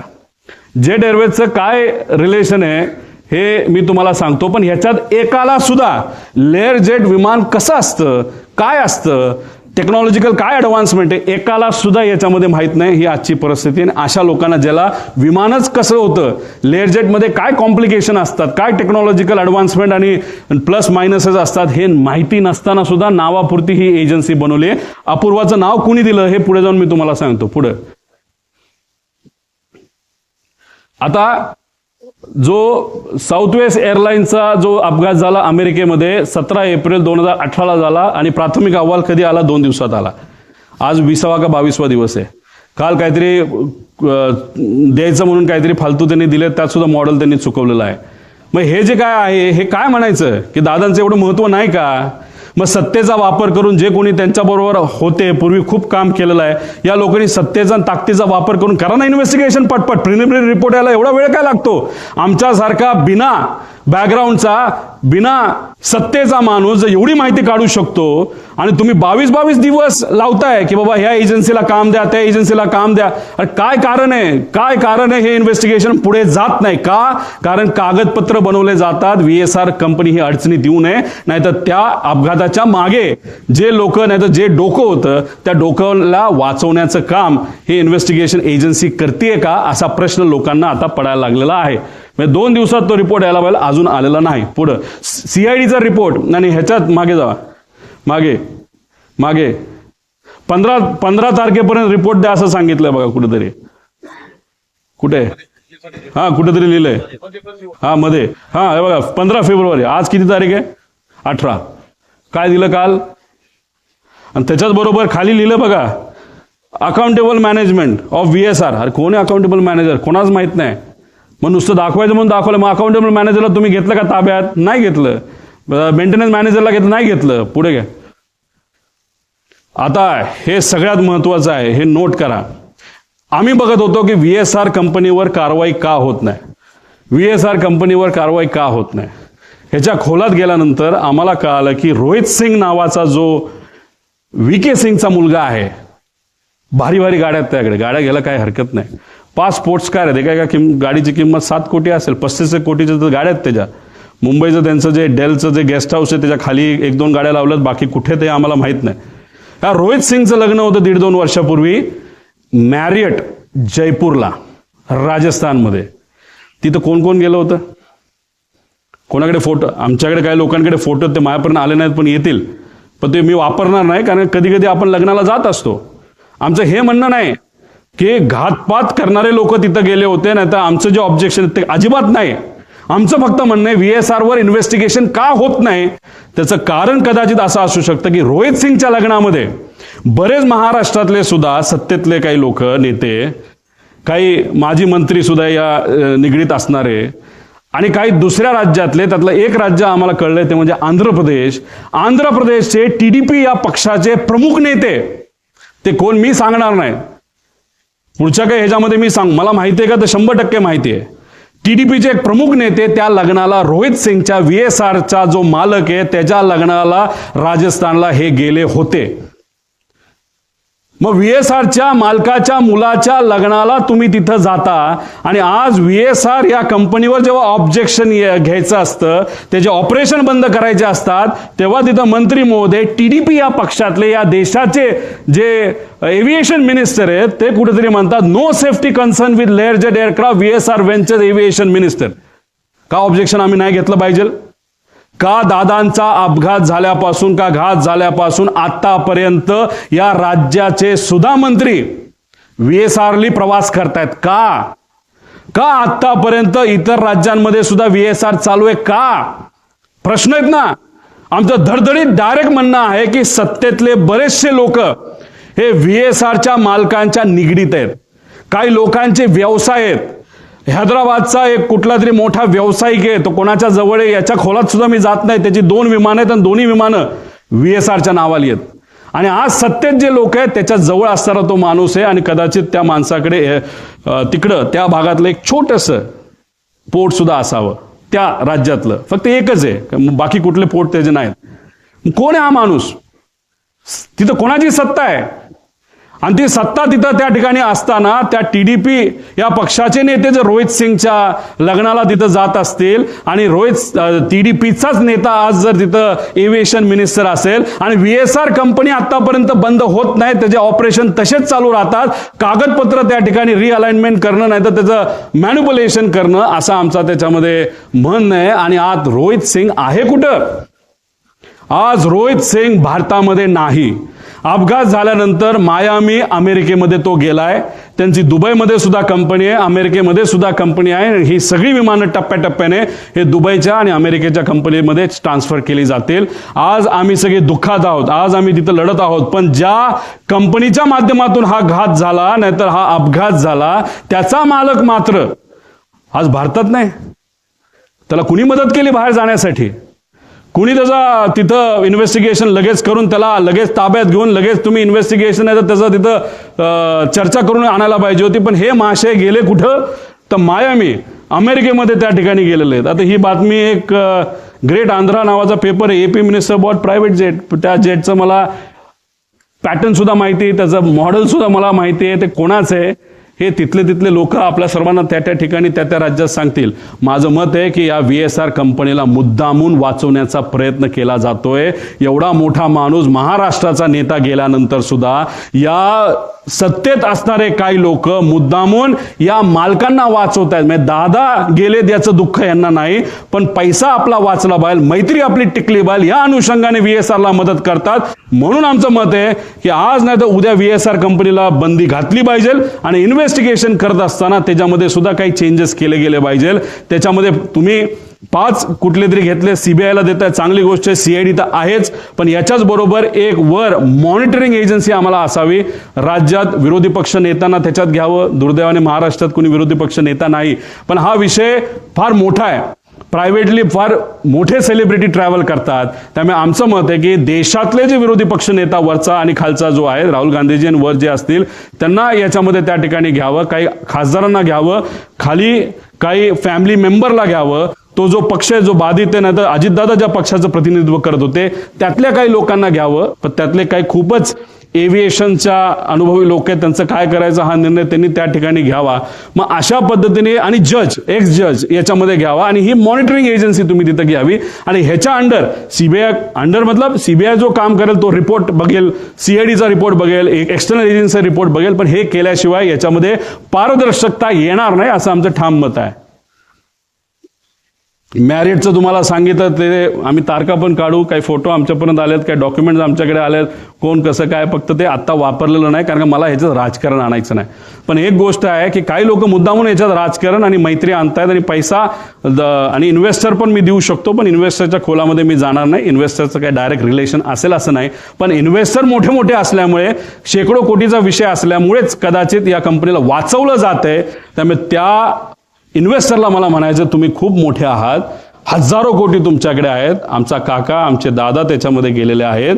100-200 कोटीसाठी हे इन्व्हेस्टिगेशनला कृपा करून कुठल्या नेत्याचं नाही तर कोणाचं वजन टाकून तुम्ही हे मॅन्युप्युलेट करण्याचा प्रयत्न त्या ठिकाणी करू नका. कारण की इन्व्हेस्टिगेशन एजन्सी काम करेलच, पण आम्ही काय शांत बसू असं जर तुम्हाला वाटत असेल तर आम्ही शांत बसणार नाही, कारण आमचा काका, आमचा नेता याच्यामध्ये गेलेला आहे. पुढं आता मुख्य पायलट सुमित कपूर, याच्यामध्ये हे सगळे आम्ही विषय त्याच्यामध्ये मागितलेले आहेत. त्यांना कौटुंबिक अडचण होती. आता ती कौटुंबिक अडचण खूप खोलात जाऊन मी म्हणणार नाही, आणि त्या विषयाला धरून त्याचं ब्लॅकमेल तिथे झालं असावं, आणि मग ते ब्लॅकमेल त्या ठिकाणी झालं असल्यामुळेच ते जे काही घटना घडल्या अशी शंका आहे की त्यांनी मुद्दामूनच त्या घटना त्या ठिकाणी घडून आणल्या. कारण बऱ्याच एक्सपर्टशी बोलल्यानंतर विमान ज्या पद्धतीने कळलं ते मुद्दामून मॅन्युअली, आणि ट्रान्सपॉन्डर हे विषय तुम्हाला त्या आधीच्या ह्याच्यामध्ये सांगितलेलं आहे. याच्यात खोलात जाऊन चर्चा करायची जरूरत आहे. पण त्यांना दारू प्यायची खूप सवय होती. जेटमध्ये असताना त्यांचा पगार 10 ते 12 लाख होता, पण आता या कंपनीमध्ये आल्यानंतर कारण त्यांचं लायसन्स बंद झालं होतं, ते 3 वर्ष बंद होतं. कोविडच्या काळामध्ये त्यांना काम मिळालं नाही. 5 वर्ष ते बिना पैशाचे होते, नाही पगाराचे होते, आणि त्यानंतर लेअर जेटमध्येच त्यांना संधी का दिली? कारण लेअर जेट बघतच नाही काय की कोण कसला आहे, काय कोणाला काय अनुभव आहे, कोण कुठं दारू पिला होता का काय वेगळं केलं होतं. आणि लेअर जेटमध्ये आल्यानंतर त्यांचा पगार 12 लाखावरनं 3.5 लाखावर आला, आणि त्यात 25,000 रुपये का 20,000 रुपये प्रत्येक एका विमानाच्या फेरीला त्या ठिकाणी ते वापरायचे. असे जर 10 फेऱ्या केल्या तर 2.5 लाख आणि 3-3.5 म्हणजे 6 लाखाचा पगार त्याच्यामध्ये होता. 5 वर्ष पगार नसल्यामुळे आणि हा पगार मोठ्या प्रमाणात कमी झाल्यामुळे आणि मोठे विस्कीचे ब्रँड त्यांना प्यायला त्या ठिकाणी लागायचा, त्याचा खर्च जास्त असल्यामुळे आणि व्यक्तिगत एक कुठला तरी विषय ज्यामुळे ते डिप्रेशनमध्ये होते, आणि ह्या सगळ्या गोष्टीचा उपयोग घेऊन त्यांच्यावर प्रेशर टाकून कुणी ब्लॅकमेल करून काय घटना घडली का असं आमचं डाऊट आहे. हे क्लिअर करणं महत्त्वाचं आहे. पुढं रोहित सिंग शोधा आता ह्या माणसाला, कुठे आहे तो, कुठे आहे, कोणाचा मुलगा आहे, मुलगा तर VK सिंगचाच आहे. त्याच्यामध्ये DGCAचे काय रिलेशन आहे, DGCAच्या बद्दल तो काय म्हणायचा, कुछ भी हो मॅनेज होता है, कर सकते, कुछ प्रॉब्लेम नाही, कसं कसं मॅनेज केलं याचे पूर्ण डॉक्युमेंट आहे. पण हे प्रेझेंटेशन मग 2 तास जाईल, या खोलात जाल नाही. माझ्या अंदाजाने हा कुठेतरी मायामी, फ्लोरिडा, युनायटेड स्टेट, म्हणजे आपण, तुम्ही पत्रकार, आम्ही सर्वजण जमिनीवर आहोत. दादांना काय झालं हे शोधतोय, लोक शोकांतिक आहेत, काय झालं दादांचं हे ते विचार करतात. हे माशे मायामीला बीच साईडला बसून काय तिथं करतात देवाला डोळे. मग कसं जाऊन दिलं ह्याला तिकडं, का जाऊ शकला, काय जी एन्क्वायरी नाही झाली, असे डाऊट येतात ना. म्हणजे डाऊट क्लिअर करणं महत्वाचं आहे. पुढं आता मला हा प्रश्न पडलेला आहे, हे माशे आहे समित ठक्कर, खूप खोलात नाही. त्यांनी काय टाकलंय, मी एकदा ट्रॅव्हल केलं होतं, मी मुंबईमध्ये दिल्लीला बोलत असताना तुम्ही बघितलं असेल, मी बोललो की मी आणि माझ्याबरोबर एक सेलिब्रिटी खेळाडू बारामतीला लँड होऊन तिथून मी माझ्या मतदारसंघात गेलो होतो. मी धडधडीत बोललो होतो. पण या महाशयाली मला ट्रोल करण्यासाठी, मला ट्रोल करण्यासाठी दुसरं काहीच नाही ना. मग हे तू स्वतः ट्रॅव्हल करत असताना तुला काय कळलं नाही का, मला थोडी कळणार होतं का, तुझी अपेक्षा होती का, त्या ट्रोलरची अपेक्षा होती की त्यावेळेसच माझा ऍक्सिडेंट त्या ठिकाणी व्हायला पाहिजे होता, मी संपायला पाहिजे होतं, तर क्रिकेटरही संपायला पाहिजे होतं, अशी तुझी अपेक्षा होती का. हे असले थर्ड क्लास पैसे घेऊन काम करणारे ट्रोल हे कोणाचे आहेत याचा मी अभ्यास करायला लागलो. हे आहेत एका फार मोठ्या BJP पक्षातले सगळे प्रमुख नेत्यांचे. ह्याच्यामध्ये देवेंद्र फडणवीस साहेबांना या बाबतीतली माहिती नसावी असं मला तरी त्या ठिकाणी वाटतं. पण देवेंद्र फडणवीस साहेबांना मला सांगायचंय, लोकांना प्रश्न पडायला लागलेला आहे. मी अजितदादांच्या घातपातचा मुद्दा तिथं मांडतोय, पण मला ट्रोल हे BJPचे ट्रोलर का करायला लागलेत. आणि तो सुद्धा हा काही छोटा ट्रोलर नाही, हा फार मोठा ट्रोलर आहे. आणि हा एकदा एखादी ट्विट टाकली नाही तर मेसेज टाकला की हे जे बगल बच्चे जे आहेत पैसे घेऊन काम करणारे, हे सुद्धा त्या ठिकाणी रिट्वीट करतात आणि रिट्वीट माहिती करतात. आणि अजून एक मी आत्मविश्वासाने सांगतो, आणि काही लोकांकडे ते पुरावे आहेत, ह्याच माणसाली 2 दिवस आधी 28 तारखेच्या 2 दिवस म्हणजे ऍक्सिडेंटच्या 2 का 3 दिवस आधी एक अशी ट्विट केली होती आणि ती 7.5 मिनिटांनंतर त्यांनी डिलीट केली. आणि त्या ट्विटमध्ये दिलं होतं पुढच्या 2 दिवसामध्ये एक अशी घटना घडणार आहे, त्याच्यामध्ये महाराष्ट्राच्या राजकारणामध्ये खूप मोठा भूकंप येऊ शकतो, असं काहीतरी त्या महाशयाला लिहिलं होतं. ह्याच्याबद्दलचे पुरावे आमच्याकडे आहेत, आम्ही ते घेतोय. पण हा कोण आहे हा, आणि हे जे आहेत ना सगळे हे ट्रोल करणारे, हे सगळे कोण आहे, कुठलं आहे अहिल्यानगर, हे सगळे BJPचे ट्रोलर्स आहेत सगळे. त्यांचे ते पेजेस काढतात, पैसे देऊन काम करणारे लोक आहेत सगळे. आता इथं तर मी काय बोललो आणि देवेंद्र फडणवीस साहेब काय बोलले. साहेब, देवेंद्र फडणवीस साहेब, याच्यामुळे आता लोकांना वेगळी शंका त्याच्यामध्ये यायला लागली. रोहित पवार भावनेच्या भरामध्ये मुद्दे मांडतोय, टेक्निकल मुद्दे, अराजकीय बोलतोय, पण भाजप मला ट्रोल करते. मग ट्रोल करायचं कारण काय, असा प्रश्न आता लोकांना त्याच्यामध्ये पडायला लागलेला आहे. त्यामुळे तुम्ही तुमच्या होम मिनिस्ट्रीचा वापर करून, आता या ठक्करला तर आम्ही काय सोडणार नाही, समित का कोण आहे त्याची माहिती आम्ही काढल्याशिवाय राहणार नाही. पण असे जे ट्रोल आहेत हे आज मला ट्रोल का करतायत, एक परसेप्शन करण्याचा प्रयत्न करतायत की मला वेळ लागलाय. हो, प्रेमापोटी मला वेळ लागले, पण वेळ दोन्ही गोष्टीचं असतं. एक वेळ जे तुला लागले पैसे घेऊन काम करायला, आणि मला माझ्या काकाला काय झालं, माझ्या दादाला काय झालं हे शोधण्याचं वेळ मला लागलंय. आणि मला फक्त एकट्याला लागलं नाही, महाराष्ट्रात तमाम जनतेला त्या ठिकाणी लागलंय. त्यामुळे अशा पद्धतीने माझं ट्रोलिंग तिथं केलं जातंय. आणि काही महाशय कॅश बॉक्सवाले, त्याचं नाव वेगळं असेल, त्यांनी सुद्धा आता आम्हाला ट्रोल करायला सुरुवात केली. काय हरकत नाही, तुला किती पैसा वापरायचा वापर, कारण तुमच्याकडे पैसेवाले लोक आहेत, आमच्याकडे स्वाभिमानी मराठी माणसं आहेत. आणि त्या लोकांना आम्हाला सांगायचं आहे की ठीक आहे, तुम्ही मला पाण्यात बघता का काय, पण एक समजून घ्या, माझे आजोबा फार मोठे आहेत, माझे काका मोठे होते, आणि मी रोहित पवार आहे, आणि मी या महाराष्ट्राचा स्वाभिमानी नागरिक आहे. आणि माझ्याबरोबर दादांची एन्क्वायरी करण्यासाठी मागणी करणारे महाराष्ट्राचे तमाम स्वाभिमानी नागरिक आहेत. हे असे चिरकुट पैसे घेऊन काम करणारे ट्रोल या ठक्कर का कोण आहे त्यासारखे नाहीत. त्यामुळे हे लोक मला ट्रोल करतात, याच्यावरून लोकांना आता वेगळ्या शंका यायला लागलेल्या आहेत. पुढं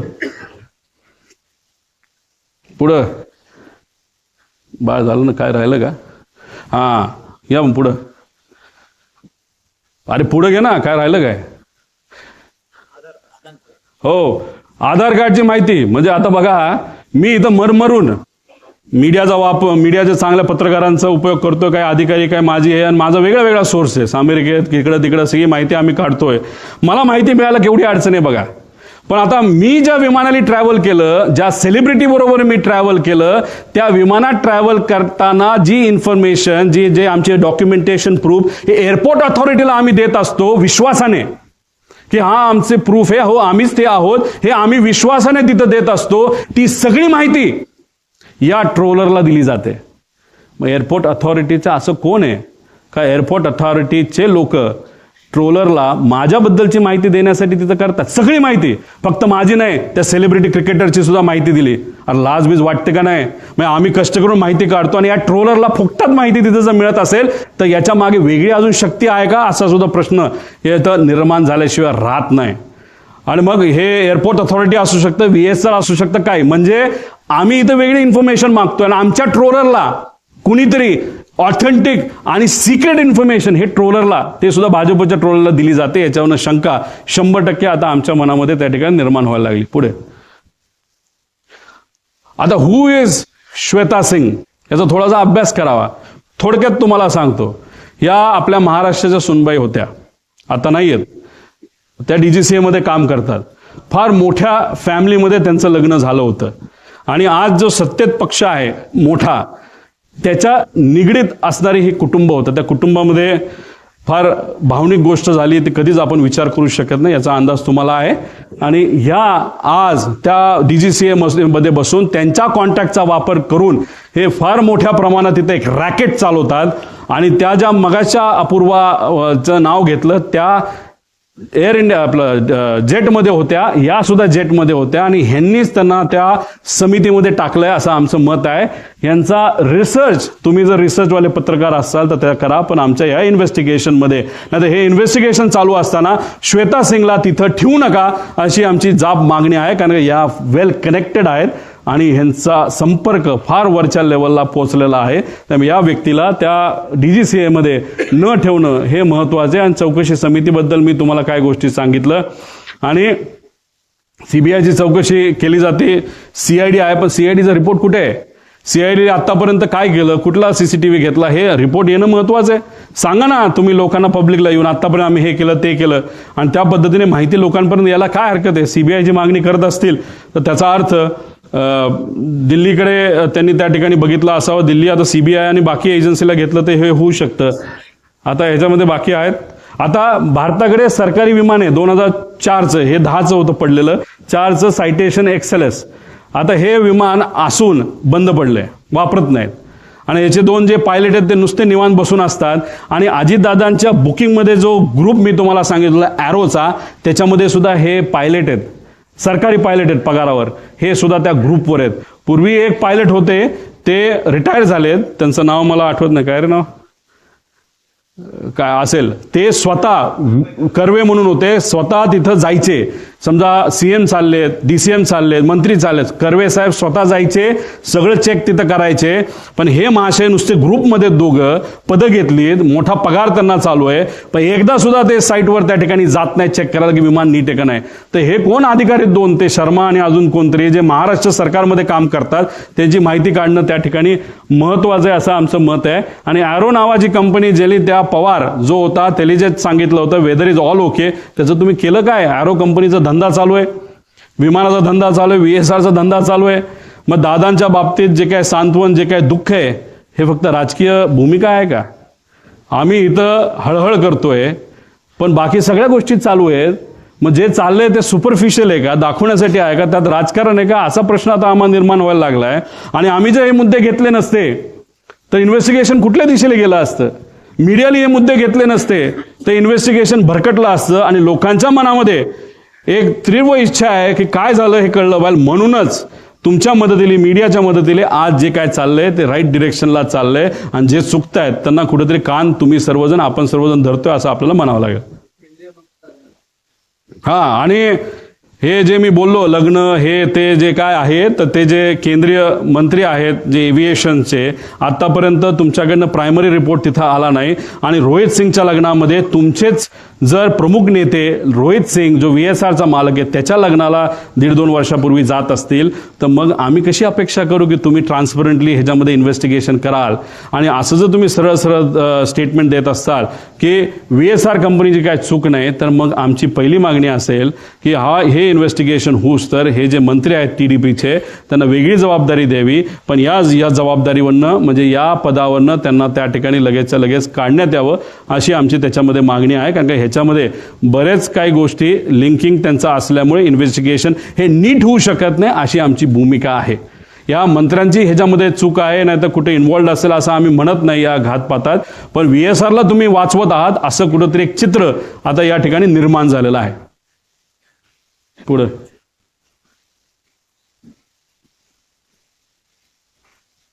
आता ह्याच्यामध्ये एक नवीन प्रायव्हेट विमानं काही एजन्सीली आणि कॅश बॉक्स जी कुठली कंपनी असेल याच्या मालकाला घेतले, त्याच्यामध्ये कोण कोण पार्टनर आहे हे सुद्धा आता येत्या काळामध्ये आपल्याला शोधावं लागेल. एक त्याच पक्षाचा कुठला तरी नेता पार्टनर आहे असं आम्हाला त्याच्यामध्ये कळतंय.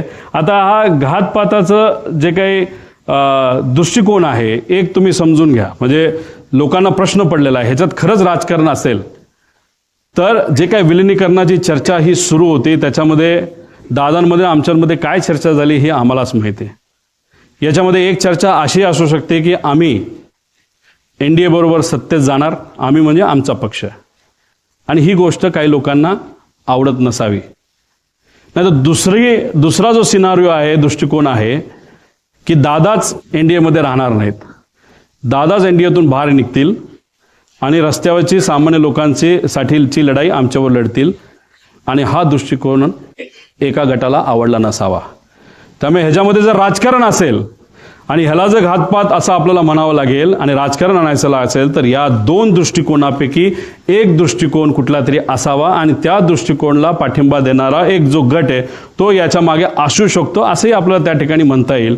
पण एक अजून जाता जाता एक सर्वात महत्त्वाची गोष्ट आहे ही, कदाचित जे जिल्हा परिषद पंचायत समितीचे अजितदादांच्या पक्षातले जे कुठले उमेदवार आहेत त्यांना हा मुद्दा कळेल. जेव्हा नगर परिषदचं इलेक्शन झालं होतं, नगर पंचायतचं इलेक्शन झालं होतं, महानगरपालिकेचं इलेक्शन झालं होतं, तेव्हा दादा सगळ्या गोष्टीचं नियोजन त्या ठिकाणी बघत होते. आजच्या राजकारणामध्ये काम करत असताना, इलेक्शन लढत असताना आपल्याला कशाची जरूरत असते तर आपल्याला मार्गदर्शक प्रमाणपत्र आणि कागदांची जरूरत असते. मार्गदर्शक कागद हे काय असतात हे कधीतरी मी नंतर त्या ठिकाणी आपल्याला सांगेल. पण एखादं मोठं इलेक्शन असेल तर मार्गदर्शक कागद हे जास्त लागतात, छोटं इलेक्शन असेल तर कमी लागतात. पण दादांचा हा अपघात होण्यापूर्वी सगळं नियोजन हे दादा करायचे, पण त्या कागदांचं मार्गदर्शक जे कागद आहेत त्याचं डिस्ट्रीब्युशन हे दुसरा कुठला तरी नेता करायचा.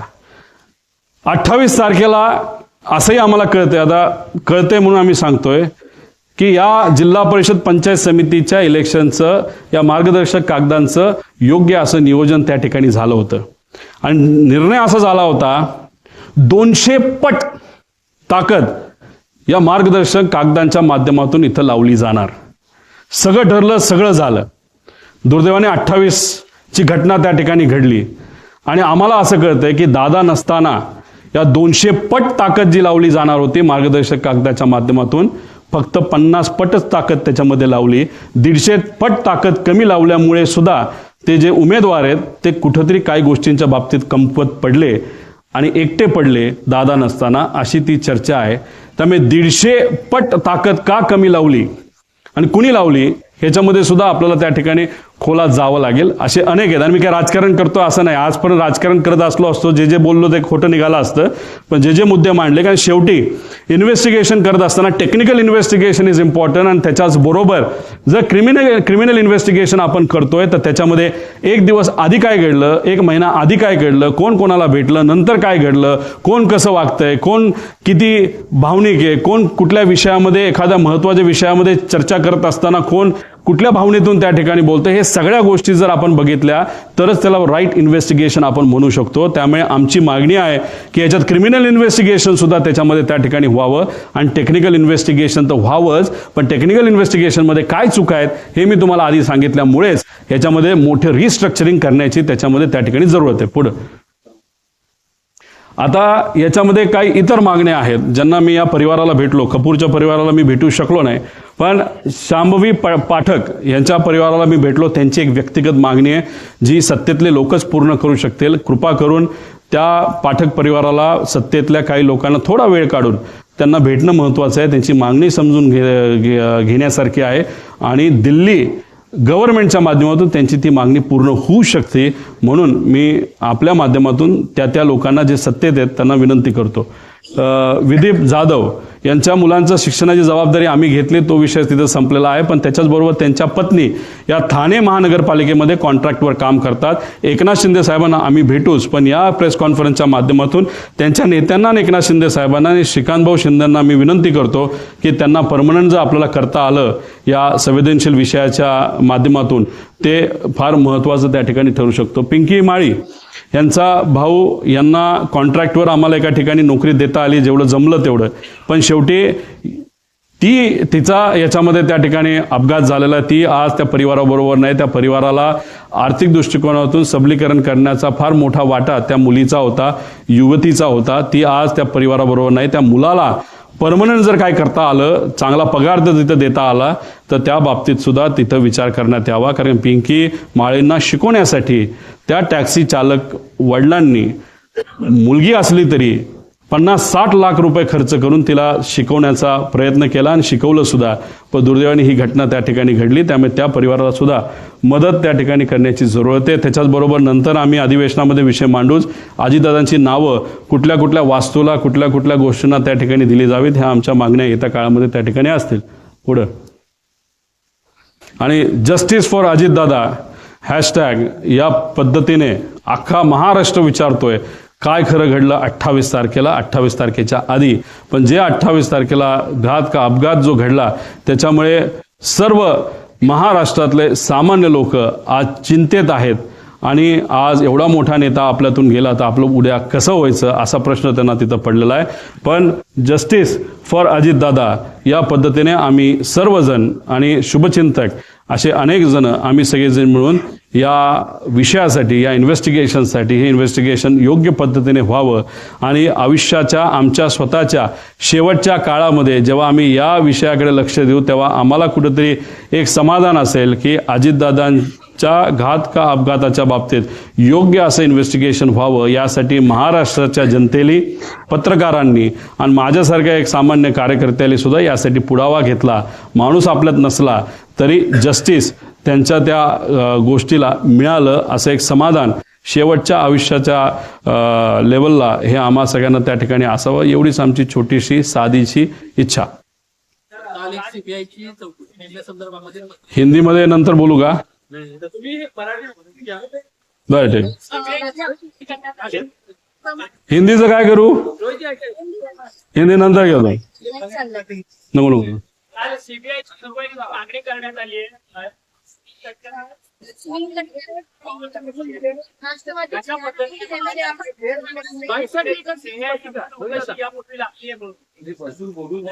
हे बघा,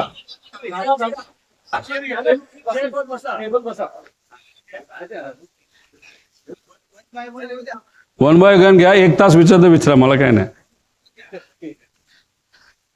हे बघा, काल सीबीआयला ही एन्क्वायरी दिली जावी अशी मागणी अजितदादांच्या पक्षाकडनं काकी असतील, पार्थ असेल आणि काही इतर नेते यांनी मिळून त्या ठिकाणी केली. चांगली गोष्ट आहे.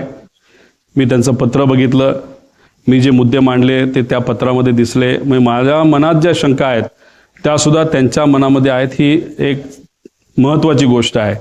फक्त विषय एवढाच आहे, 20 दिवसानंतर हे पत्र जर त्या ठिकाणी दिलं जात असेल तर थोडा उशीर झाला, काय हरकत नाही. आणि दुःखात पक्ष असेल, आमदारांशी बोलायचं असेल, पदाधिकाऱ्यांशी बोलायचं असेल, सगळ्यांशी बोलूनच त्यांनी त्या ठिकाणी तो निर्णय घेतला. पण या 20 दिवसामध्ये इन्व्हेस्टिगेशन ज्या पद्धतीने व्हायला पाहिजे ते दुर्दैवाने त्या ठिकाणी न झाल्यामुळे कागदांमध्ये हेराफेरी झाली असावी असं माझं मत आहे.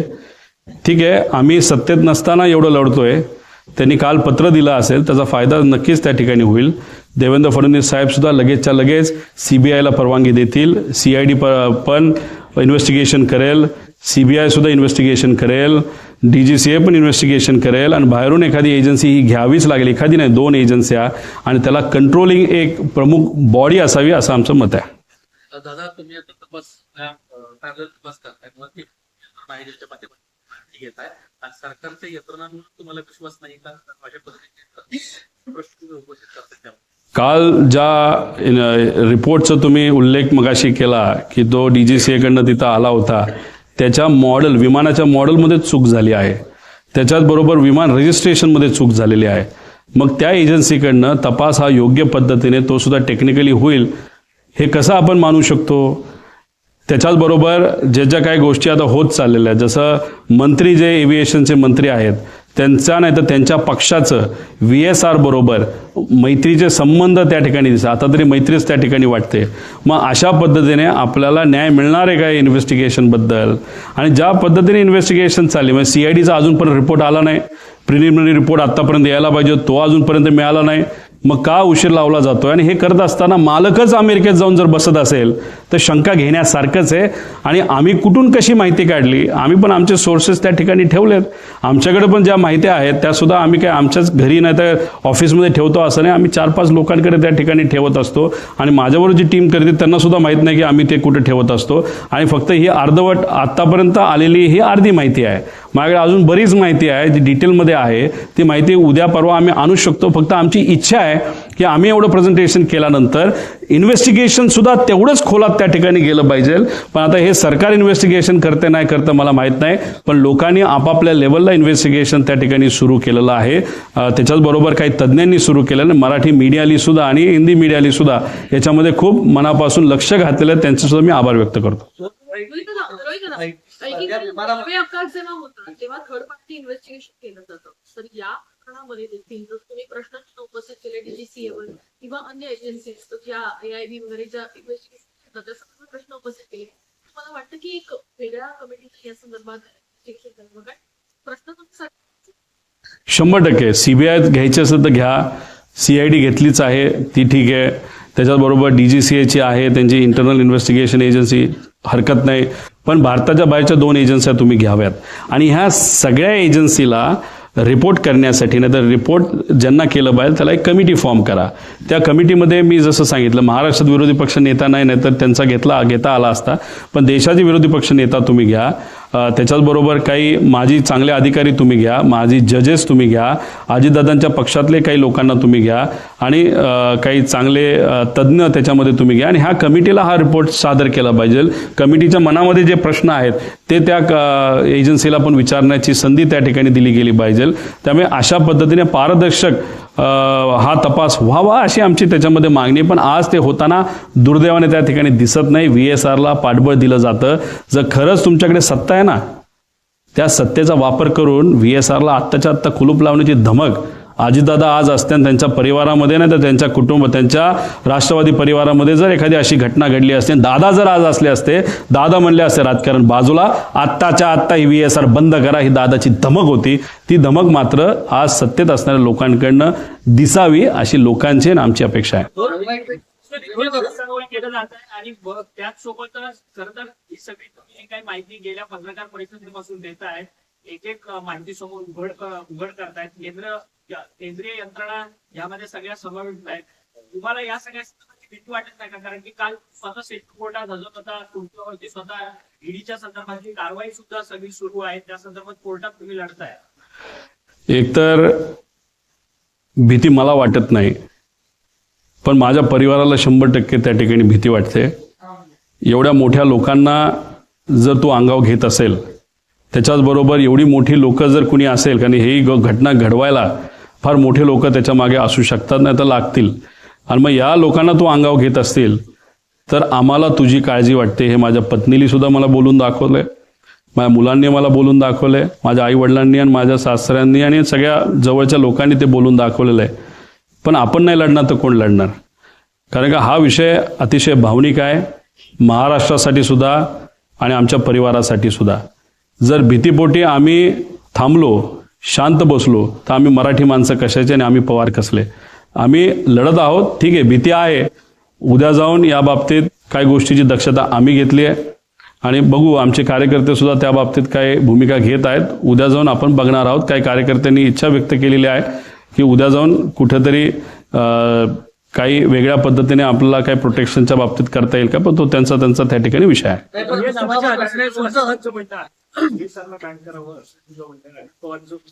उदाहरण दिलं मात्र या सगळ्यामध्ये प्रेझेंटेशन दाखवाने जे समोर आणतात तर याला विरोध का होतो चूक आहे की जर आता जसं म्हणाला माझ्याकडे मुलं सांगता नाहीये बॅकग्राऊंड नाहीये सगळे मुद्दे मी टाकतो मग याला विरोध का होतो आणि त्याच्यामध्ये तुम्ही आता जे प्रेझेंटेशन मध्ये दाखवलं की भाजपचे जे कोणी ट्रोलर्स ते का आता या सगळ्यामध्ये पुढे आले त्याच्यामध्ये पुढे असं नाही कोण आहे नाही आहे माहीत नाही, पण एक आहे का मला विरोध करतात ह्याला मला सांगता येणार नाही, पण माझा विरोध करतायत, मला ट्रोल करतायत याच्यामुळे मात्र शंका आता वाढायला लागलेली आहे. त्यामुळे शंका नक्कीच वाढत चाललेली आहे. त्यामुळे जर मोठ्या नेत्यांना माहीत नसेल त्यांचे ट्रोलर अशा पद्धतीचे पराक्रम करतायत, डोकं न वापरता का आदेशाने मला माहीत नाही, त्यांना जरा खाली आदेश त्या ठिकाणी दिले पाहिजे. कारण ट्रोल करून फालतू काहीतरी करतायत. तू कशाला विमानाला गेला होता, थोडी मला माहीत होतं की ते विमान कसं आहे आणि ते विमान चालवायला आलं असतं तर मीच उडवत गेलो असतो ना. त्यामुळे असले फालतू काहीतरी विषय म्हणजे बिना मेंदूचे हे सगळे ट्रोलर आहेत. पण ते आज एका मोठ्या पक्षाचे ट्रोलर आहेत, ऑफिशियल ट्रोलर आहेत. आणि त्याच्याचबरोबर त्या व्यक्तीने 2 दिवसाच्या आधी एक अशी ट्विट केली होती जे मला कळालं ती 2 जणांकडे आहे, ते मला देत नाहीत पण ते देतील, की त्याच्यामध्ये त्यांनी दिलं की 2 दिवसामध्ये एक फार मोठा भूकंप या महाराष्ट्रामध्ये राजकीय दृष्टिकोनातून होईल अशी काहीतरी त्या ठक्कर नावाचा का कोण येतो त्याची ती ट्विट होती. खरंच मग काही ना काहीतरी शंका मनामध्ये आल्याशिवाय राहत नाहीत. दळवी नावाच्या अधिकाऱ्यांनी उल्लेख केला. दळवी संदर्भात काय माहिती कारण सामान्य प्रशासन मध्ये विभागाची ते लोक आहेत. मधल्या काळात जी आता जी चौकशी झाली त्याच्यामध्ये त्यांची चौकशी झाली नाही अशी माहिती आहे. एक्झॅक्ट काय माहिती दळवी बघा, अकाउंटेबिलिटी ऑफिसर आणि एक सेफ्टी ऑफिसर असतो. दळवी कदाचित अकाउंटेबिलिटी ऑफिसर असतील महाराष्ट्र सरकारचे. महाराष्ट्राकडे जी कुठली विमानं नाही ते हेलिकॉप्टर असतील त्या NOCPचे म्हणजे ते NOCPचं लायसन्स असतं. आणि मिश्रा हे सेफ्टी ऑफिसर असतील. विषय एवढाच आहे की पूर्वीचे जे कर्णिक नावाचे अधिकारी होते ते स्वतः VIP मुवमेंट जेव्हा व्हायचं ते विमान बघण्यासाठी टेक्निकल काय गोष्टी आहेत ते बघण्यासाठी ते स्वतः तिथं जायचे. पण हे 2 महाशय दळवी आणि ते जे कुठले दुसरे मिश्रा म्हणून आहेत हे ऑफिसमध्येच बसून राहतात.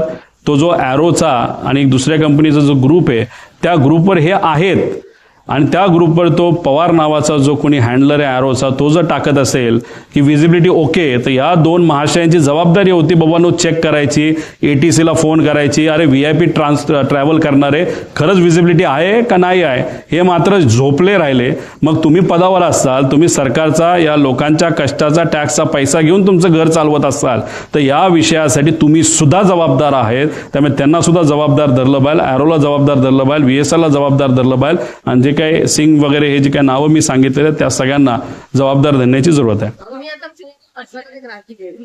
तुम्ही सांगितलं की विलिनीकरणासंदर्भात राज्यदादांनी आपली भूमिका मांडणार एक गट त्याच्या विरोधात, त्यामुळे काय नक्की तुम्हाला नाही, मला एवढंच सांगायचं होतं की याच्यामध्ये राजकारण आहे का नाही आहे हे मला माहीत नाही.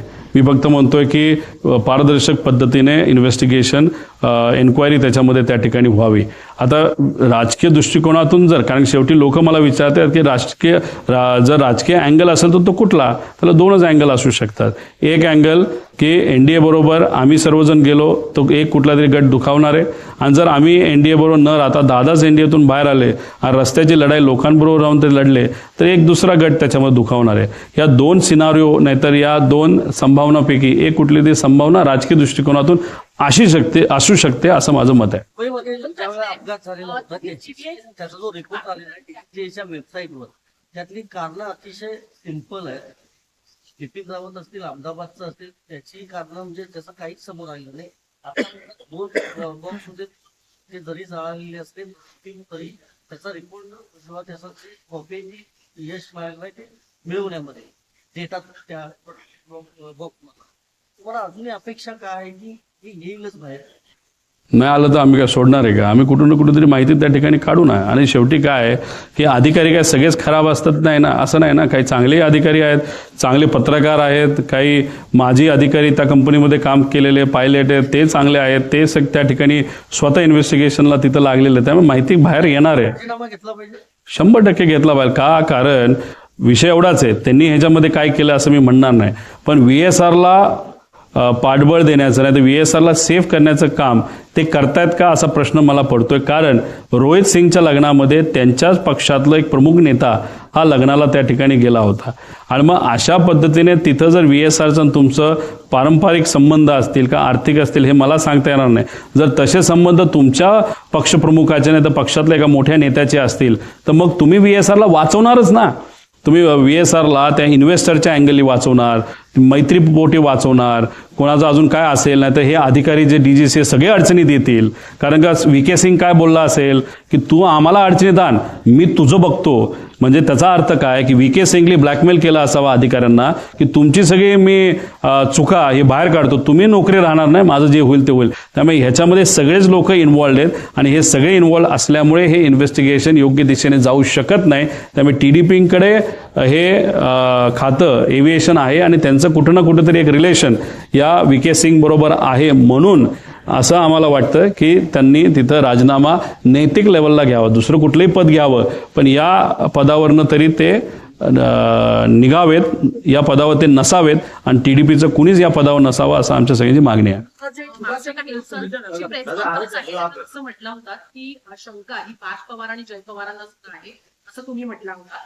तर तुम्ही त्यांच्याशी बोलणं झालंय का आणि त्यांना कुठल्या गोष्टींबद्दल चर्चा शंका याच्याबद्दल काही त्यांनी तुम्हाला सांगितलंय का आणि कौटुंबिक पातळीवर या सगळ्याबद्दलची चर्चा झाली होती का आणि कौटुंबिक पद्धतीनं हा विषय कसा पुढे द्यायचा याच्याबद्दल काही पार्थ आणि जय बरोबर 13 दिवसात मी बोललो. 13 दिवस झाल्यापासून आजपर्यंत अजूनपर्यंत आम्ही बोललेलो नाही. त्याच्याचबरोबर काकींबरोबर पण या बाबतीतली थोडी चर्चा झाली होती 13 दिवसामध्ये की मला अशी शंका आहे, मी प्रेझेंटेशन करण्याचा विचार त्या ठिकाणी करतोय. पार्थबरोबर चर्चा झाली होती पण त्यानंतर मी कोणाचंच काही परवानगी घेत नसतो, जे वाटतं ते त्या ठिकाणी मी मांडत असतो. त्यामुळे मी कोणाचीही परवानगी घेतली नाही. पण त्यांच्या कानावर नक्कीच ह्या गोष्टी असाव्यात आणि त्यांना पार्थ आणि मुलांना आणि काकी त्या मानसिकतेत नव्हते, ते फार मानसिक दृष्टिकोनातून डिस्टर्ब त्या ठिकाणी होत्या. मुलंही डिस्टर्ब तशी होतीच पण पार्थला आणि जयला शंका नक्कीच आहे असं त्यांच्या हावभावातून आणि चर्चेतून मला जाणवतं. राजकारण आहे काय ते राजकारण करताय का जे पार्थ किंवा जय हे राजकारण करतात आहेत आणि तुम्ही स्वतःच्या एक तुम्ही समजून घ्या की काकींच्या बाबतीत बोलायचं झालं तर त्या राजकारणी नाही आहेत. आता त्या राजकारणामध्ये ॲक्टिव्ह लेवलला आलेल्या त्या समाजकारणी आहेत. आणि पार्थ आणि जय ठीक आहे, पार्थ एकदा इलेक्शनला उभा राहिला असेल पण ते झाल्यानंतर तो तसा ॲक्टिव्ह राजकारणामध्ये नाही आहे. त्यामुळे राजकारण काय असतं हे त्यांना समजायला वेळ त्या ठिकाणी जाणार आहे. त्यामुळे मग जेव्हा अशी परिस्थिती असते तेव्हा आपण साहजिकच आहेत आपल्या पक्षामध्ये जे अनुभवी नेते आहेत ज्यांनी दादांबरोबर त्या ठिकाणी काम केलं आहे राजकीय निर्णयासाठी, जसं शपथविधी घेण्यासाठी मग अजून काय करायचं ह्याच्यासाठी आपण त्या पक्षातले राजकीय नेत्यांवर अवलंबून असतो. त्यामुळे हे तिघं आज राजकीय त्यांच्या पक्षातले जे प्रमुख मोठे नेते आहेत त्यांच्यावर राजकीय भूमिकेसाठी अवलंबून आहेत. त्यामुळे ते परिवार म्हणून राजकारण करतात असं मला वाटत नाही. पण ज्या काही घटना घडल्यात त्यांचे जे मार्गदर्शक आहेत त्यांना थोडंसं राजकारणाचं जरा जास्त पडलं का काय अशी शंका लोकांना नक्कीच निर्माण त्या ठिकाणी होते.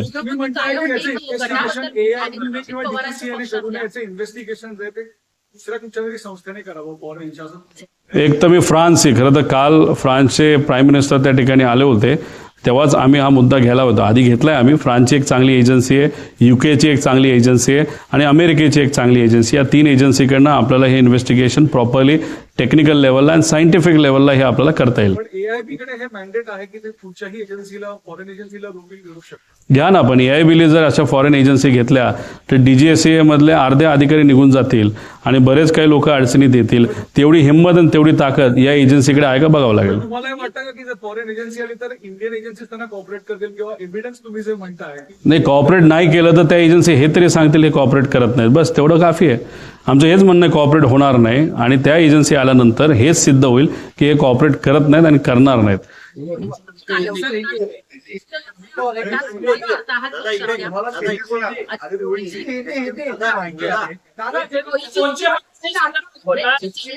अहो मी सगळे प्रश्न घेऊ, फक्त एक एक घ्या ना. काय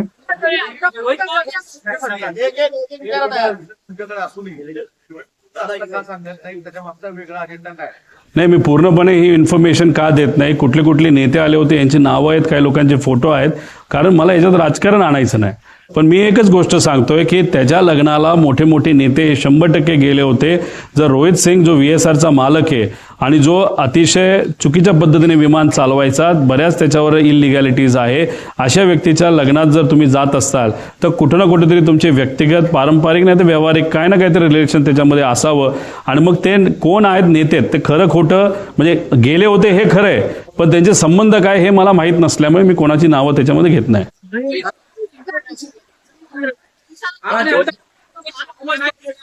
मराठी करतो ना, 5 प्रश्न मराठीत. विषय काढला संदर्भात काही सांगितलं का तुम्हाला? मला सुरक्षा कोण देणार? मला जास्तीत जास्त सुरक्षा माझे कार्यकर्ते देतील. माझी पर्सनल जी कुठली सिक्युरिटी असेल ती सुरक्षा त्या ठिकाणी देऊ शकते. आता त्याच्या व्यतिरिक्त जर सरकारला असं वाटलं की नाही सिक्युरिटी ही दिली गेली बाहेर, आता तो कार्यकर्त्यांच्या इच्छेचा आणि सरकारचा त्याच्यामध्ये त्या ठिकाणी विषय आहे. पण नक्कीच मी फार मोठी रिस्क या पत्रकार परिषदेच्या माध्यमातून गेल्या आणि आता घेतोय याची जाणीव मला सुद्धा आहे, माझ्या परिवाराला सुद्धा आहे. पण शेवटी कोणातरी या विषयासाठी लढावं लागेल. संदर्भात 200 पटीबद्दल आणि 50 पटीबद्दल, दादा असताना आणि दादा नसताना, दादा असताना नगर परिषद, नगरपंचायत आणि महानगरपालिकेचे इलेक्शन झाले, त्या उमेदवारांना मी काय म्हणतो हे कळलंय. आज दादा नसताना 50 पटीचं हे जिल्हा परिषद पंचायत समितीच्या उमेदवाराला कळलेलं आहे. त्यामुळे त्यांच्यात काय चर्चा ही फक्त मी बोलून दाखवली. आणि हा विषय मला जो सांगण्यात आला, इथून 150 किलोमीटरवर एक कुठला तरी मतदारसंघ असावा, चांगला मतदारसंघ आहे, अशा एका जबाबदार आमदाराकडनंच हा विषय त्या ठिकाणी माझ्यापर्यंत आलेला आहे. तुमच्याकडे आहे मार्गदर्शक कागदाचा गैरव्यवहार होऊ शकतो. आता ते कागद काय हे आपल्याला पण शोधावं लागेल. 13 दिवस झाले चर्चा झाली नाहीये 5 दिवस मित्रांसोबत. तरी सदस्य म्हणून जे काही आता खुलासे तुमच्याकडे आहेत किंवा जे काही पुरावे आहेत किंवा इतर आणखी काही पुरावे आहेत ते तुम्ही आता मांडले नाहीयेत, ते तुम्ही त्यांच्यासोबत चर्चा करून त्यांना देणार आहात का? कारण की त्यांच्याकडे थेट मुख्यमंत्र्यांना किंवा केंद्राचा थेट कॉन्टॅक्ट आहे, ते सत्तेमध्ये आहेत, ते या गोष्टीचा चांगला वापर करू शकता. मीडिया म्हणून तुम्ही इच्छा व्यक्त करत आहात, पब्लिक म्हणून महाराष्ट्राचे नागरिक इच्छा व्यक्त करतायत, म्हणून ही प्रेस कॉन्फरन्स मी घेतो आणि हे पुरावे त्यांना देतोय. जर त्यांच्या गटाकडनं, त्यांच्या पक्षाकडनं तशी इच्छा जर व्यक्त केली गेली तर मी त्यांना सुद्धा माहिती त्या ठिकाणी देईल. पण इच्छा व्यक्त झाल्यानंतर ती माहिती देऊ शकतो. इच्छा व्यक्त झाली नसेल तर मी माहिती कशी देणार? पक्षातल्या कायम एका गटाबद्दलचा उल्लेख करणं आहे, म्हणजे गटामधल्या नेत्यांची नावं घेत नाही किंवा त्यांच्याबद्दल तुम्ही म्हणालात असे किती विमानं BSR कंपनीकडे आहे आणि त्यापैकी सत्ताधारी किंवा एकूण VIP लोक किती वापरतात? VSR व्हेंचर्स आणि VSR कॉर्पोरेशन नावाच्या 2 कंपन्या त्याच्यात 27 विमानं आहेत. 27 विमानापैकी आपले जे सगळे नेते बऱ्यापैकी विमानं त्याच्यामध्ये वापरतात. मुख्यमंत्री साहेब जर धावपट्टी मोठी असेल तर 600 लेगेसी 600 एक चांगलं विमान आहे, ज्याच्यातून मी त्या सेलिब्रिटी खेळाडूला घेऊन गेलो होतो का ते 2000 होतं माहीत नाही. आणि एकनाथ शिंदे साहेब सुद्धा प्रिफर करतात छोटं नको मोठं विमान द्या. पण दादांना काटकसर करायची सवय. दादांनी सांगितलं की बाबांनो दिल्लीला जायचं असेल तर मला लेगेसी द्या, नाही तर मोठं द्या. बाकी वेळेस जरा स्वस्तातलं साधं त्या ठिकाणी कुठलं तरी सेफ विमान हे मला त्या ठिकाणी द्या. आणि दादा मग लेअर जेट वापरायचे, बाकी सुद्धा लेअर जेट त्याच्यामध्ये वापरायचे. पण दुर्दैवाने ही घटना दादांच्या बाबतीतच त्या ठिकाणी झाली. वाहतूक मंत्री होते त्यांनी जी संस्था स्थापन केली ती AIB, त्याच्यामध्ये तरतूद आहे. तुम्ही ज्या मागण्या केल्या पत्रकार परिषदेमध्ये त्यांनी तरतूद केली की बाहेरची एजन्सी जर आपल्याला हायर करायची असली तर त्या संस्थेच्या मार्फत एजन्सी ती तपास करतात, त्याचा सर्व खर्च ही संस्था देतात असं त्यांनी म्हटलंय. मग रोहित पवार हे मागणी करतात. मग CBIला काल जे काय पत्र त्या ठिकाणी CBIचं तपास यंत्रणा CBIला घेण्यात यावं हे जे पत्र त्याच्यामध्ये दिलं, तर तुम्हाला एवढ्या सगळ्या गोष्टींची माहिती असेल तर त्या पत्रामध्ये हे कदाचित त्यांनी ते लिहिलं असेल, आणि लिहिलं नसेल तर का नाही लिहिलं असा प्रश्न त्यांना आपल्याला करता येईल.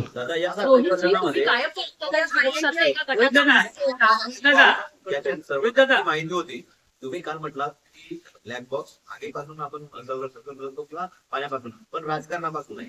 तर हा वैशिष्ट्य होता आहे जो बाहेरच्या देशात आहे असं फक्त म्हणणं आहे, त्याला वाचवण्यासाठीच हे सर्व खेळ खेळलं जात आहे असं दिसतंय.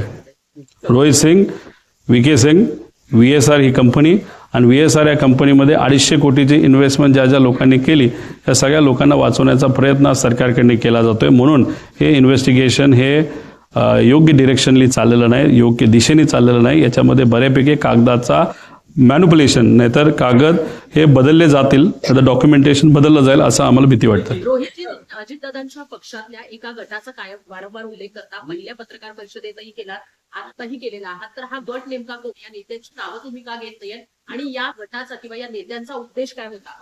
अजितदादांचा घातपात की अपघात हा वेगळा मुद्दा आहे, पण वेगळं राजकारण घडवून आणणं हा त्यांचा आमचा उद्देश आहे का? या गटातल्या नेत्यांचा बरं, मला आज विलिनीकरणाबद्दल काहीच बोलायचं नव्हतं, लेकिन विलिनीकरणाचा एक विषय मी इथं मांडतो.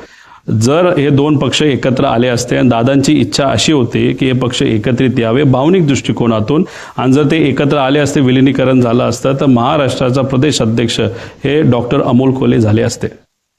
प्रफुल्ल पटेल आणि सुनील तटकरे यांना या सगळ्या प्रक्रियेपासून लाभ होता, कारण 14 नोव्हेंबरला अजित पवारांना अमित शहासोबत भेट घेतली. त्याच्यापूर्वी प्रवराला देखील त्यांची अमित शहासोबत चर्चा झाली आणि त्यांच्या संमतीनंतरच विलिनीकरणाची चर्चा सुरू झाली अशी माहिती समोर येते.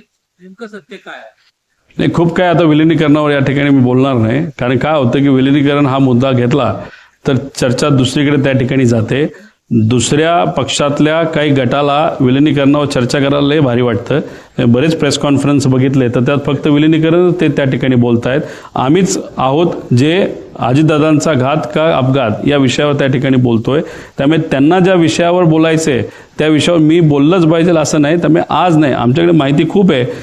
डॉक्टर अमोल कोल्हेंनी सुद्धा या बाबतीत काही स्पष्टीकरण दिलं आहे, कारण डॉक्टर अमोल कोल्हेच या संयुक्तित राष्ट्रवादीचे प्रदेश अध्यक्ष या महाराष्ट्राचे झाले असते. दादांची इच्छा होती आणि मग ते फार प्रामुख्याने पुढाकार त्या ठिकाणी घेत होते दादांच्या इच्छेप्रमाणे, आणि दादा त्यांच्यावर लक्ष ठेवून होते आणि त्यांना पार्टी ही वाढवायची होती. त्यामुळे अमोल कोल्हेंनी सुद्धा या बाबतीत स्पष्टीकरण दिलंय, ताईंनी दिलंय, शशिकांत शिंदे साहेबांनी दिलंय. ज्यांच्या घरी या बैठका व्हायच्या 13 बैठका झालेल्या आहेत. सीसीटीव्ही कॅमेरा कुठून घ्यायचा हे तुम्हाला त्या ठिकाणी माहिती आहे. तुम्ही ट्रॅफिकचा घ्या, नाहीतर मंत्री लोढा साहेबांच्या घराच्या समोरचा घ्या, तिथं दादा तुम्हाला 13 वेळा वेगवेगळ्या गाडीमध्ये, पण घर एक जयंत पाटील साहेबांचंच, आणि जयंत पाटील साहेबांनी सुद्धा यात स्पष्टीकरण दिलेलं आहे. अजितदादांचे निवडणुकीमध्ये कोणाशी वाद झालेले का? खास करून त्यांच्या पक्षातल्याच नेत्यांमध्ये त्यांचे काही वाद वगैरे झालेले का? मला काय माहिती? काही आमदारांशी तुम्ही बोललात तर ते तुम्हाला नक्कीच सांगतील, पण आमदारांशी बोलताना सुनेत्रा बहिणी काकी या राष्ट्रीय अध्यक्ष व्हाव्यात यासाठी सगळ्याच आमदारांनी सह्या केल्यात असं नाही, 35 आमदारांनी सह्या केल्यात असं आम्हाला कळतं. ते 35 आमदार कोण, त्यांच्यातले एखाद्याला तरी विचारलं तर ते स्पष्टपणे तुम्हाला काय गोष्टी सांगतील. आणि सर्वच पदाधिकाऱ्यांनी सह्या केल्यात असं नाही, ठराविक मेजॉरिटी पदाधिकाऱ्यांनी सुनेत्रा काकींसाठी सह्या केल्यात. ज्यांनी सह्या केल्यात त्यांना तुम्ही विचारा, ज्यांनी सह्या केल्याच नाहीत त्या का नाही केल्या, कोणते आमदार आणि कोणते पदाधिकारी, हे खरंच संशोधनाचा विषय आहे. दादांचा वाद झालेला का त्यांच्या पक्षातल्या नेत्यांबरोबर? काय नाही, तो पक्ष वेगळा आहे, त्या पक्षाबद्दल जास्त बोललं नाही पाहिजे असं मला वाटतं. अमोल कोल्हेंच्या मतदारसंघामध्ये कंपनीचे प्राइस आधी वापरतात का? आधी वापरले जात होते आणि दुर्दैवाने आत्ता सुद्धा वापरले जात आहेत. म्हणून मला CM साहेबांना सांगायचं आहे, DCM साहेबांना सांगायचं आहे, सर्व मंत्र्यांना विनंती करायची, सर्व सेलिब्रिटीला विनंती करायची आहे. VSR कंपनीमध्ये मेंटेनन्सचा खूप मोठा घोळ होता आणि दुर्दैव असं की एवढी मोठी घटना होऊन सुद्धा जर तुम्ही त्या विमानाने ट्रॅव्हल करत असाल तर उद्या जाऊन एखादी दुर्दैवी घटना, आम्ही आमच्या काकाला गमावलेलं आहे, दादाला गमावलेलं आहे, अजून एखादा मोठा नेता नाही तर सेलिब्रिटी, याच्या बाबतीत काय एखादी गोष्ट होऊ नये याची दक्षता DGCA पण घेतली पाहिजे. म्हणूनच VSRचे सगळे फ्लाईट्स हे बंद झाले पाहिजे अशी आमच्या सगळ्यांची मागणी आहे. हेच विमान वापरण्यात आलं होतं अशी देखील माहिती आहे. याच कंपनीचं विमान मुख्यमंत्री होते. म्हणून बघा, आम्हाला राजकारण करायचं झालं असतं तर आम्ही विषयावर बोललो नसतो, पण आमचं मत आहे की सर्वच नेते, विरोधातले सुद्धा आणि सत्तेतले नाही तर विरोधातले, या सगळ्यांनी एक लक्षात घेतलं पाहिजे की VSR या कंपनीचे विमानं अतिशय फालतू आहेत, खराब पद्धतीने मेंटेन केलेले आहेत. फक्त त्यात काय असतं की VSR स्वतःचेच सगळे विमान ठेवतो असं नाही. समजा उद्या तुम्ही एखादं विमान घेतलं आणि तुम्हाला तुमच्या NOCPवर घ्यायचं नाही, पण तुम्हाला VSRच्या NOCPवर घ्यायचं आहे, तर तुम्ही स्वतः खर्च करून ते विमान घेऊ शकता आणि ते तुम्ही VSRकडे ठेवू शकता आणि VSRला जेव्हा केव्हा तुम्हाला पाहिजे तेव्हा ते वापरू शकता. अशा प्रकारची पण त्यांची हाय क्वालिटीची विमानं आहेत जी VSRच्या नावाली आहेत. मग ती दुसऱ्याला वापरली जातात का फक्त काही ठराविकच VIP लोक ती वापरतात? जर ठराविकच लोक ठराविक पद्धतीचं विमान जर वापरत असतील तर त्यांच्या जवळच्या लोकांचं ते तरी विमान असेल, स्वतःचं तरी विमान असेल, नाही तर काही वेगळं असू शकतं. जसं हैदराबादचा एक बिझनेसमन आहे जो TDP हा जो पक्ष आहे त्या राज्यामध्ये म्हणजे आंध्रामध्ये सत्तेत आहे, तो तिथला जो व्यावसायिक आहे त्याची 2 विमानं VSRच्या नावावर आहेत आणि ते कदाचित काही प्रमाणात TDPचे काही लोक वापरत असावेत अशी चर्चा आहे. रोहितजी, शेवटचे मराठीचे 2 घेऊ मग हिंदी घेऊ. प्लेयरचे डिमांड दादांच्या पक्षामध्ये एव्हिएशन एक्सपर्ट मिनिस्टर असताना याची कल्पना देण्यात आली नव्हती का? एक दुसरा असा मुद्दा आहे की 20 दिवस होऊ नये एक्सपर्ट असताना प्रायोरिटी वेगळ्या असतात. त्यांची प्रायोरिटी त्या नेत्यांची सत्ता स्थापन करणं, पदं मिळवणं आणि काही इतर गोष्टीमध्ये कदाचित ती प्रायोरिटी असावी आणि नेत्यांची कदाचित ती राजकीय नेत्यांची ती प्रायोरिटी त्या ठिकाणी असते असं मला वाटतं. पण राहिला प्रश्न तुमच्या अनुभवाचा, तुम्ही तिथं मंत्री होता, त्या अनुभवाचा फायदा या इन्व्हेस्टिगेशनला व्हावा अशी लोकांची इच्छा आहे ना, पण ते होताना दिसत नसल्यामुळेच कुठंतरी लोक नाराज आहेत. त्यामुळे त्यांच्या अनुभवाचा वापर त्यांनी करावा. आणि तसंही 2009ला ही कंपनी फॉर्म झाली असली तरी 2014ला NOCPचं लायसन्स त्यांना मिळालं आहे. त्यावेळेस कोण मंत्री होतं, त्यांचा तो अनुभव होता. एवढं फटीचं कंपनी रजिस्टर आणि त्याला NOCP जर मिळत असेल, तो सुद्धा हा एक कुठला तरी एजंट होता. कोण? हा VK सिंग. या एजंटला एक कंपनी फॉर्म करणं, NOCP सारखं एक मोठा लायसन्स त्या काळामध्ये त्या ठिकाणी मिळणं आणि नंतर ते झाल्यानंतर त्याला B200 नावाचं एक विमान घेणं आणि त्याच्यानंतर 2019 नंतर म्हणजे कोविडच्या काळामध्ये त्यांना भरारी मिळणं आणि इन्व्हेस्टमेंट वाढणं, ह्या वेगळ्या वेगळ्या शंका आपण नक्कीच या बाबतीत घेऊ शकतो. नाहीतर ह्याच्यात जे काही अधिकारी आहेत आणि जे कोणी जबाबदार आहेत त्या लोकांना शोधून काढून का अशा फटीचर कंपनीला, जे डॉक्युमेंटेशन प्रॉपर करत नाही अशा कंपनीला कसं लायसन्स मिळालं, कशी विमानं त्यांनी भारताच्या बाहेरून आणले, कसे ते रजिस्टर करून दिले, असे अनेक प्रश्न निर्माण होतात. रोहितजी, एक निरीक्षण आहे. रोहितजी, भेटला होतात का सुमित कपूर याच्या? कपूर पायलट या परिवाराला मी भेटलेलो नाही. सुरुवातीपासून त्यांच्यावर थोडीशी शंका होती. एक पुतण्या म्हणून काही प्रमाणात मी नाराज होतोच आणि अशा अनुषंगाने त्या परिवाराला खरं तर भेटायला पाहिजे होतं. सोशल मीडियावर मी त्यांच्या मुलीचं सांत्वन त्या ठिकाणी केलं, पण माझं धाडस नाही झालं त्या अशा ज्याच्यावर मी डाऊट घेतो त्या व्यक्तीला भेटणं, म्हणून त्याला सोडून सगळ्यांना तिथं मी भेटलेलो आहे. रोहितजी, एक निरीक्षण असं आहे, महाराष्ट्रातल्या पब्लिक ट्रान्सपोर्ट मध्ये फिरताना मुंबईची लोकल असो, ST असो, मेट्रो असो, सगळेजण अजितदादांच्या वरती ज्या बातम्या आहेत ते बघतायत, अजितदादांवरती जे रील आहेत ते बघतायत, धाय मोकलून रडणारे आहेत, मुसमुसून रडणारे. प्रश्न काय? डिस्टर्ब आहे त्या कार्यकर्त्याला, पक्षाच्या दोन्हीकडच्या आणि अजितदादा प्रेमींचे ज्या कार्यकर्त्याचे अजून सदम्यातून सावरलेला नाही, त्याला तुम्ही काय? शेवट सांगतो, तुम्ही काय म्हणता? एकतर ब्लॅक बॉक्स रेकॉर्डर ह्या सगळ्या तपास होत असताना दादांचा कुठे आहे आणि दादांच्या फोन मधला डेटा हा कधीपर्यंत मिळेल याची काही तो तपास केलेला आहे का? तो त्यांचा व्यक्तिगत डेटा आहे, व्यक्तिगत माहिती आहे. माझ्या अनुषंगाने त्यांच्या परिवाराकडे ते सर्व फोन असावेत. त्या डेटाचं, त्या माहितीचं, त्या फोनचं, त्या फोनमध्ये असणाऱ्या गोष्टींचं आणि काही महत्त्वपूर्ण डॉक्युमेंटचं आणि बऱ्याच काही गोष्टीचं काय करायचं तो त्यांचा परिवार त्या ठिकाणी ठरवेल. तर दादा आता हिंदी करूया. थोडक्यात माहिती रिकवर होण्याच्या परिस्थितीमध्ये तो फोन आहे. 4 फोन आहेत, ते आहेत असं वाटतं. कुछ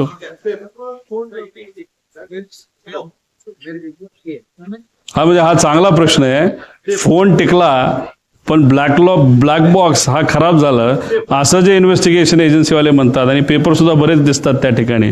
म्हणजे हे खरं तर कालचं स्टेटमेंट त्या एजन्सीचं थोडं डाऊटफुल आहे आणि हास्यास्पद आहे.